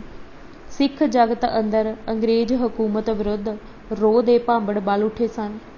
ਸਿੱਖਾਂ ਦੀਆਂ ਕਈ ਧਾਰਮਿਕ ਅਤੇ ਸਮਾਜੀ ਸੰਸਥਾਵਾਂ ਅਤੇ ਹਸਤੀਆਂ ਸੰਘਰਸ਼ ਦੇ ਮੈਦਾਨ ਵਿੱਚ ਨਿੱਤਰ ਆਈਆਂ ਸਨ। ਗਦਰੀਆਂ ਦੇ ਇਹਨਾਂ ਸੰਘਰਸ਼ਸ਼ੀਲ ਸੰਸਥਾਵਾਂ ਅਤੇ ਵਿਅਕਤੀਆਂ ਨਾਲ ਪਹਿਲਾਂ ਹੀ ਚੰਗੇ ਅਤੇ ਨੇੜਲੇ ਸੰਬੰਧ ਬਣੇ ਹੋਏ ਸਨ। ਇਸ ਕਰਕੇ ਉਹਨਾਂ ਨੂੰ ਇਹਨਾਂ ਵਰਗਾਂ ਦੀ ਹਮਾਇਤ ਸੌਖੀ ਹੀ ਹਾਸਿਲ ਹੋ ਗਈ ਸੀ। ਇਤਿਹਾਸ ਵਿੱਚ ਦਰਜ ਤੱਥਾਂ ਮੁਤਾਬਕ ਉਸ ਵੇਲੇ ਦੇ ਸਰਗਰਮ ਅਤੇ ਸੰਗਰਾਮੀ ਸਿੱਖ ਆਗੂਆਂ, ਜਿਵੇਂ ਸਰਦਾਰ ਹਰਚੰਦ ਸਿੰਘ ਲਾਇਲਪੁਰੀ, ਨਿਹੰਗ ਜਥੇਦਾਰ ਜਵੰਦ ਸਿੰਘ ਠੱਠਾ, ਭਾਈ ਨਾਨਕ ਸਿੰਘ ਰਈਸ ਭਦੌੜ, ਬਾਬਾ ਕੇਹਰ ਸਿੰਘ ਪੱਟੀ, ਸਰਦਾਰ ਤੇਜਾ ਸਿੰਘ ਸਮੁੰਦਰੀ, ਭਾਈ ਬੋਗ ਸਿੰਘ ਝਾੜ ਸਾਹਿਬ, ਲੋਹਟ ਬੱਧੀ ਦੇ ਪਸੌੜੀਏ, ਭਾਈ ਰਣਧੀਰ ਸਿੰਘ ਦਾ ਜਥਾ ਆਦਿਕ ਨਾਲ ਗਦਰੀਆਂ ਦੀ ਗੂੜ੍ਹੀ ਸੰਗਰਾਮੀ ਸਾਂਝ ਪੈ ਗਈ ਸੀ। ਇਸ ਤੋਂ ਇਲਾਵਾ ਕਰਤਾਰ ਸਿੰਘ ਸਰਾਭਾ ਨੇ ਆਉਂਦਿਆਂ ਹੀ ਲੁਧਿਆਣੇ ਦੇ ਆਪਣੇ ਬਚਪਨ ਦੇ ਖਾਲਸਾ ਹਾਈ ਸਕੂਲ ਅੰਦਰ ਜਾਣਾ ਪਛਾਣਾ ਕੱਢ ਲਈਆਂ ਸਨ ਅਤੇ ਵੱਡੀ ਗਿਣਤੀ ਵਿੱਚ ਵਿਦਿਆਰਥੀਆਂ ਨੂੰ ਗਦਰ ਪਾਰਟੀ ਨਾਲ ਜੋੜ ਲਿਆ ਸੀ। ਇਸ ਸਕੂਲ ਵਿੱਚੋਂ ਗਦਰ ਲਹਿਰ ਨੂੰ ਕਿੰਨੇ ਹੀ ਹੋਣਹਾਰ ਨੌਜਵਾਨ ਕਾਰਕੁਨ ਨਸੀਬ ਹੋਏ, ਜਿਨ੍ਹਾਂ ਨੇ ਪੰਜਾਬ ਅੰਦਰ ਗਦਰ ਲਹਿਰ ਦਾ ਮੁੱਢਲਾ ਆਧਾਰ ਸਿਰਜਣ ਵਿੱਚ ਬੇਹੱਦ ਮਹੱਤਵਪੂਰਨ ਰੋਲ ਨਿਭਾਇਆ। ਇਹਨਾਂ ਵਿੱਚੋਂ ਪ੍ਰਮੁੱਖ ਨਾਂ ਇਹ ਸਨ: ਪੂਰਨ ਸਿੰਘ ਈਸੇਵਾਲ, ਕਿਰਪਾਲ ਸਿੰਘ ਬੋਪਾਰਾਏ, ਖੜਕ ਸਿੰਘ ਬੋਪਾਰਾਏ ਅਤੇ ਸੱਜਣ ਸਿੰਘ ਨਰੰਗਵਾਲ, ਜਿਨ੍ਹਾਂ ਦੋਵਾਂ ਨੇ ਗਦਰ ਪਾਰਟੀ ਦੇ ਹੈੱਡਕੁਆਰਟਰ ਵਿੱਚ ਸ਼ਾਨਦਾਰ ਕੰਮ ਕੀਤਾ ਸੀ। ਇਸ ਤੋਂ ਇਲਾਵਾ ਇਸਲਾਮੀਆ ਸਕੂਲ ਦੇ ਕੁਝ ਵਿਦਿਆਰਥੀ ਵੀ ਗਦਰ ਪਾਰਟੀ ਨਾਲ ਸਰਗਰਮ ਹੋਏ।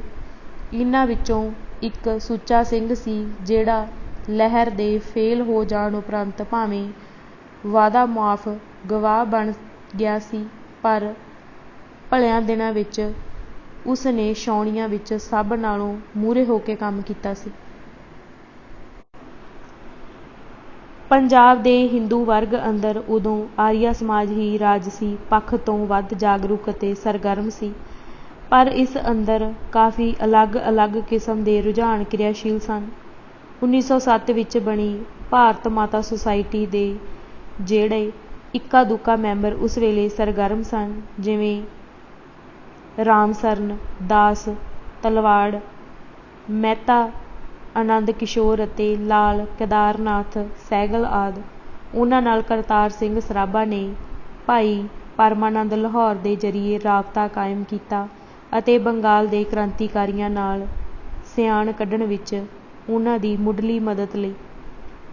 ਸਰਾਭਾ ਬੰਗਾਲ ਦੇ ਕ੍ਰਾਂਤੀਕਾਰੀਆਂ ਦੇ ਪ੍ਰਸਿੱਧ ਆਗੂ ਰਾਸ ਬਿਹਾਰੀ ਬੋਸ, ਜਿਹੜਾ ਦਿੱਲੀ ਵਿਖੇ ਵਾਇਸਰਾਏ ਹਾਰਡਿੰਗ ਨੂੰ ਬੰਬ ਸੁੱਟ ਕੇ ਹਲਾਕ ਕਰਨ ਦੀ ਅਸਫਲ ਰਹੀ ਵਾਰਦਾਤ ਦਾ ਹੀਰੋ ਸੀ ਅਤੇ ਇਸ ਕਾਰਨ ਰੁਪੋਸ਼ ਜੀਵਨ ਬਤੀਤ ਕਰ ਰਿਹਾ ਸੀ, ਨਾਲ ਸੰਪਰਕ ਬਣਾਉਣ ਦੇ ਚੱਕਰ ਵਿੱਚ ਬਨਾਰਸ ਅਤੇ ਕਲਕੱਤੇ ਦੀ ਖਾਕ ਛਾਣ ਆਇਆ ਸੀ। ਕਲਕੱਤੇ ਉਸ ਦੀ ਮੁਲਾਕਾਤ ਸੁਰਿੰਦਰਨਾਥ ਬੈਨਰਜੀ, ਜਿਹੜਾ ਉਸ ਵੇਲੇ ਦੇਸ਼ ਦਾ ਬਹੁਤ ਹੀ ਪ੍ਰਸਿੱਧ ਰਾਸ਼ਟਰਵਾਦੀ ਲੀਡਰ ਸੀ, ਨਾਲ ਹੋ ਗਈ ਸੀ ਅਤੇ ਉਸਨੇ ਸਰਾਭੇ ਨਾਲ ਗਦਰ ਦੀ ਹਮਾਇਤ ਕਰਨ ਦਾ ਵਾਅਦਾ ਕੀਤਾ ਸੀ।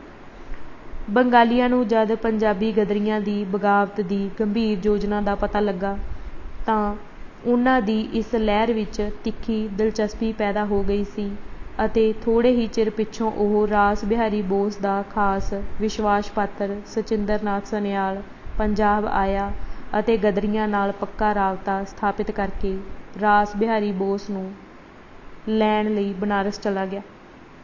ਇਸੇ ਦੌਰਾਨ ਗਦਰੀਆਂ ਨੇ ਭਾਈ ਨਿਧਾਨ ਸਿੰਘ ਚੁੱਗਾ ਰਾਹੀਂ ਮੰਡੀ ਰਿਆਸਤਾਂ ਦੇ ਠਾਕਰਾਂ, ਜਿਹੜੇ ਰਿਆਸਤ ਦੀ ਵਿਰਾਸਤ ਦੇ ਮੁੱਦੇ 'ਤੇ ਅੰਗਰੇਜ਼ ਹਾਕਮਾਂ ਨਾਲ ਖਫਾ ਸਨ, ਨਾਲ ਵੀ ਰਾਬਤਾ ਗੰਢ ਲਿਆ ਸੀ।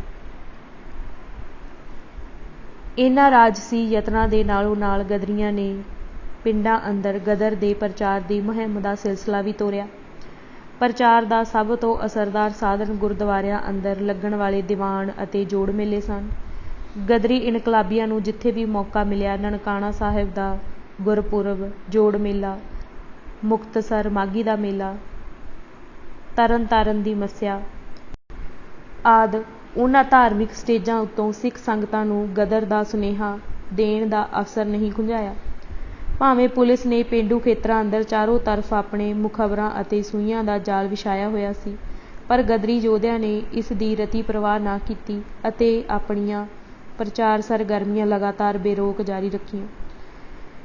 ਜਵਾਨੀ ਲੈਕਚਰ ਦੇਣ ਤੋਂ ਇਲਾਵਾ ਜਨਤਾ ਅੰਦਰ ਗਦਰ ਪਾਰਟੀ ਦਾ ਛਪਿਆ ਹੋਇਆ ਲਿਟਰੇਚਰ ਵੀ ਵੰਡਿਆ ਜਾਂਦਾ ਸੀ। ਇਸ ਮਕਸਦ ਵਾਸਤੇ ਗਦਰੀਆਂ ਨੇ ਆਪਣਾ ਗੁਪਤ ਪ੍ਰੈਸ ਚਾਲੂ ਕਰਨ ਦੇ ਉੱਪਰੋਂ ਥਲੀ ਕਈ ਯਤਨ ਕੀਤੇ, ਪਰ ਹਰ ਵਾਰ ਕੋਈ ਨਾ ਕੋਈ ਅਮਲੀ ਔਕੜ ਪੇਸ਼ ਆਉਂਦੀ ਰਹੀ। ਬੁੱਤਾਂ ਸਾਰਨ ਲਈ 6 ਸਾਈਕਲੋਸਟਾਈਲ ਮਸ਼ੀਨਾਂ ਚਾਲੂ ਕੀਤੀਆਂ ਗਈਆਂ ਅਤੇ ਉਹਨਾਂ ਉੱਤੇ ਗਦਰ ਦੀ ਗੂੰਜ ਵਿੱਚੋਂ ਚੋਣਵੀਆਂ ਜੋਸ਼ ਉਪਜਾਊ ਕਵਿਤਾਵਾਂ ਛਾਪ ਕੇ ਲੋਕਾਂ ਅੰਦਰ ਵੰਡੀਆਂ ਗਈਆਂ। ਇਸ ਕੰਮ ਵਿੱਚ ਲੁਧਿਆਣੇ ਦੇ ਸਕੂਲ ਵਿਦਿਆਰਥੀਆਂ ਨੇ ਪੂਰਾ ਹੱਥ ਵਟਾਇਆ। ਕਈ ਵਾਰ ਉਹਨਾਂ ਨੇ ਲੋੜ ਪੈਣ 'ਤੇ ਹੱਥ ਨਾਲ ਕਾਰਬਨ ਕਾਪੀਆਂ ਕਰਕੇ ਵੀ ਡੰਗ ਸਾਰਿਆ। ਅਮਰੀਕਾ ਵਾਂਗ ਹੀ ਦੇਸ਼ ਅੰਦਰਲੀ ਇਸ ਪ੍ਰਚਾਰ ਮੁਹਿੰਮ ਦੀ ਕਮਾਨ ਵੀ ਕਰਤਾਰ ਸਿੰਘ ਸਰਾਭਾ ਨੇ ਸੰਭਾਲੀ ਹੋਈ ਸੀ। ਉਸ ਅੰਦਰ ਲੋੜੇ ਦੀ ਊਰਜਾ ਸੀ। ਉਹ ਦਿਨੇ ਸਾਈਕਲ ਉੱਤੇ ਪਿੰਡੋਂ ਪਿੰਡ ਘੁੰਮਦਾ ਰਹਿੰਦਾ ਸੀ। ਕਈ ਵਾਰ ਇੱਕੋ ਸਾਹੇ 50 ਮੀਲ ਤੋਂ ਵੱਧ ਪੈਂਡਾ ਗਾ ਦਿੰਦਾ ਅਤੇ ਰਾਤ ਨੂੰ ਸ਼ਹਿਰ ਜਾ ਕੇ ਛਾਉਣੀਆਂ ਵਿੱਚ ਜਾ ਵੜਦਾ।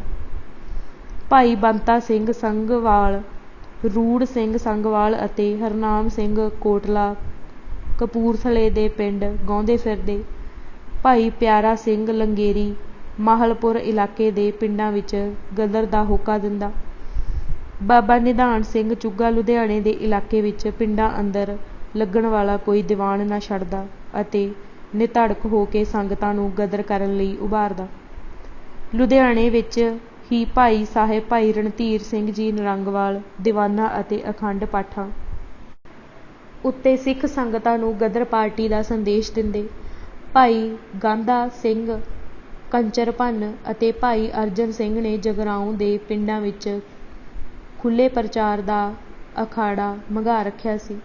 ਮੋਗਾ ਤਹਿਸੀਲ ਅੰਦਰ ਢੁੱਡੀਕੇ ਦੇ ਗਦਰੀ ਇਨਕਲਾਬੀਆਂ ਭਾਈ ਈਸ਼ਰ ਸਿੰਘ, ਪਾਖਰ ਸਿੰਘ, ਪਾਲਾ ਸਿੰਘ ਅਤੇ ਉਨ੍ਹਾਂ ਦੇ ਹੋਰ ਸਾਥੀਆਂ ਨੇ ਪਿੰਡੋਂ ਪਿੰਡ ਫਿਰ ਕੇ ਗਦਰ ਦਾ ਸੰਦੇਸ਼ ਦੇਣ ਲਈ ਦਿਨ ਰਾਤ ਇੱਕ ਕਰ ਰੱਖਿਆ ਸੀ। ਮਾਝੇ ਅੰਦਰ ਲਾਇਲਪੁਰ ਦੀ ਬਾਰ ਵਿੱਚ ਪ੍ਰਚਾਰ ਦਾ ਮੋਰਚਾ ਭਾਈ ਠਾਕਰ ਸਿੰਘ ਠੱਠੀਆਂ ਨੇ ਮੱਲਿਆ ਹੋਇਆ ਸੀ। ਉੱਧਰ ਗੁਰੂਆਂ ਦਾ ਵਰਸਾਇਆ ਸੁਰ ਸਿੰਘ ਪਿੰਡ ਤਾਂ ਗਦਰੀਆਂ ਦੀ ਨਰਸਰੀ ਹੀ ਬਣ ਗਿਆ ਸੀ। ਇਸ ਪਿੰਡ 'ਚੋਂ 2 ਦਰਜਨ ਤੋਂ ਵੱਧ ਇਨਕਲਾਬੀ ਗਦਰ ਪਾਰਟੀ ਨਾਲ ਰਲ ਕੇ ਪੂਰੀ ਸਰਗਰਮੀ ਨਾਲ ਕੰਮ ਵਿੱਚ ਜੁਟੇ ਹੋਏ ਸਨ। ਇਨ੍ਹਾਂ ਵਿੱਚੋਂ ਭਾਈ ਜਗਤ ਸਿੰਘ ਅਤੇ ਭਾਈ ਪ੍ਰੇਮ ਸਿੰਘ ਦਾ ਇਲਾਕੇ ਅੰਦਰ ਦੂਰ ਦੂਰ ਤੱਕ ਚੰਗਾ ਅਸਰ ਰਸੂਖ ਸੀ। ਇਸ ਪਿੰਡ ਦੇ ਗਦਰੀ ਸੂਰਮੇ ਪੂਰੀ ਗਦਰ ਲਹਿਰ ਦੀ ਜਿੰਦ ਜਾਨ ਬਣੇ ਹੋਏ ਸਨ। ਮੀਆਂ ਮੀਰ ਛਾਉਣੀ ਦੀ ਬਗਾਵਤ ਦੀ ਸਮੁੱਚੀ ਜ਼ਿੰਮੇਵਾਰੀ ਇਹਨਾਂ ਨੇ ਆਪਣੇ ਮੋਢਿਆਂ ਉੱਤੇ ਲੈ ਰੱਖੀ ਸੀ। ਗੁਰਚਰਨ ਸਿੰਘ ਸੈਂਸਰਾ ਨੇ ਲਿਖਿਆ ਹੈ ਕਿ ਪੰਜਾਬ ਵਿੱਚ ਇਹ ਗੱਲ ਮਸ਼ਹੂਰ ਹੋ ਗਈ ਸੀ ਕਿ ਭਾਈ ਪ੍ਰੇਮ ਸਿੰਘ ਸੁਰਸੰਘੀਏ ਨੇ ਲੁਧਿਆਣੇ ਤੋਂ 4 ਖੋਤੇ ਪਾਰਟੀ ਸ਼ਬਤਾਂ ਦੇ ਭਰ ਲਏ ਅਤੇ ਉਹ ਦਿੱਲੀ ਤੱਕ ਪੈਦਲ ਹੀ ਪਿੰਡਾਂ ਵਿੱਚ ਵੰਡਦਾ ਤੁਰਿਆ ਗਿਆ। ਗੁਰਦਾਸਪੁਰ ਜ਼ਿਲ੍ਹੇ ਅੰਦਰ ਸੰਘਈ ਤੋਂ ਆਏ ਭਾਈ ਸ਼ੇਰ ਸਿੰਘ ਅਤੇ ਤਾਰਾ ਸਿੰਘ ਦੇ ਗਦਰੀ ਜਥੇ ਨੇ ਆਪਣੇ ਹੀ ਪੱਧਰ 'ਤੇ ਕਾਹਨੂੰਵਾਨ ਦੇ ਪਿੰਡਾਂ ਵਿੱਚ ਪ੍ਰਚਾਰ ਦਾ ਸਿਲਸਿਲਾ ਛੋਹ ਰੱਖਿਆ ਸੀ। ਸੋ ਕਹਿਣ ਦਾ ਭਾਵ ਇਹ ਹੈ ਕਿ ਗਦਰੀ ਇਨਕਲਾਬੀਆਂ ਕੋਲ ਜਿੰਨਾ ਕੁ ਸਮਾਂ ਅਤੇ ਮਨੁੱਖੀ ਸ਼ਕਤੀ ਸੀ, ਉਹਨਾਂ ਨੇ ਆਪਣੇ ਵੱਲੋਂ ਪ੍ਰਚਾਰ ਕਰਨ ਵਿੱਚ ਕੋਈ ਕਸਰ ਨਹੀਂ ਰਹਿਣ ਦਿੱਤੀ ਸੀ। ਅੱਜ ਅਸੀਂ ਗਦਰੀ ਬਾਬੇ ਕੌਣ ਸਨ ਕਿਤਾਬ ਦੇ 208 ਪੰਨੇ ਪੜ੍ਹ ਚੁੱਕੇ ਹਾਂ। ਬਾਕੀ ਦੀ ਕਿਤਾਬ ਅਸੀਂ ਅਗਲੇ ਭਾਗ ਵਿੱਚ ਪੜ੍ਹਾਂਗੇ। ਵਾਹਿਗੁਰੂ ਜੀ ਕਾ ਖਾਲਸਾ, ਵਾਹਿਗੁਰੂ ਜੀ ਕੀ ਫਤਿਹ।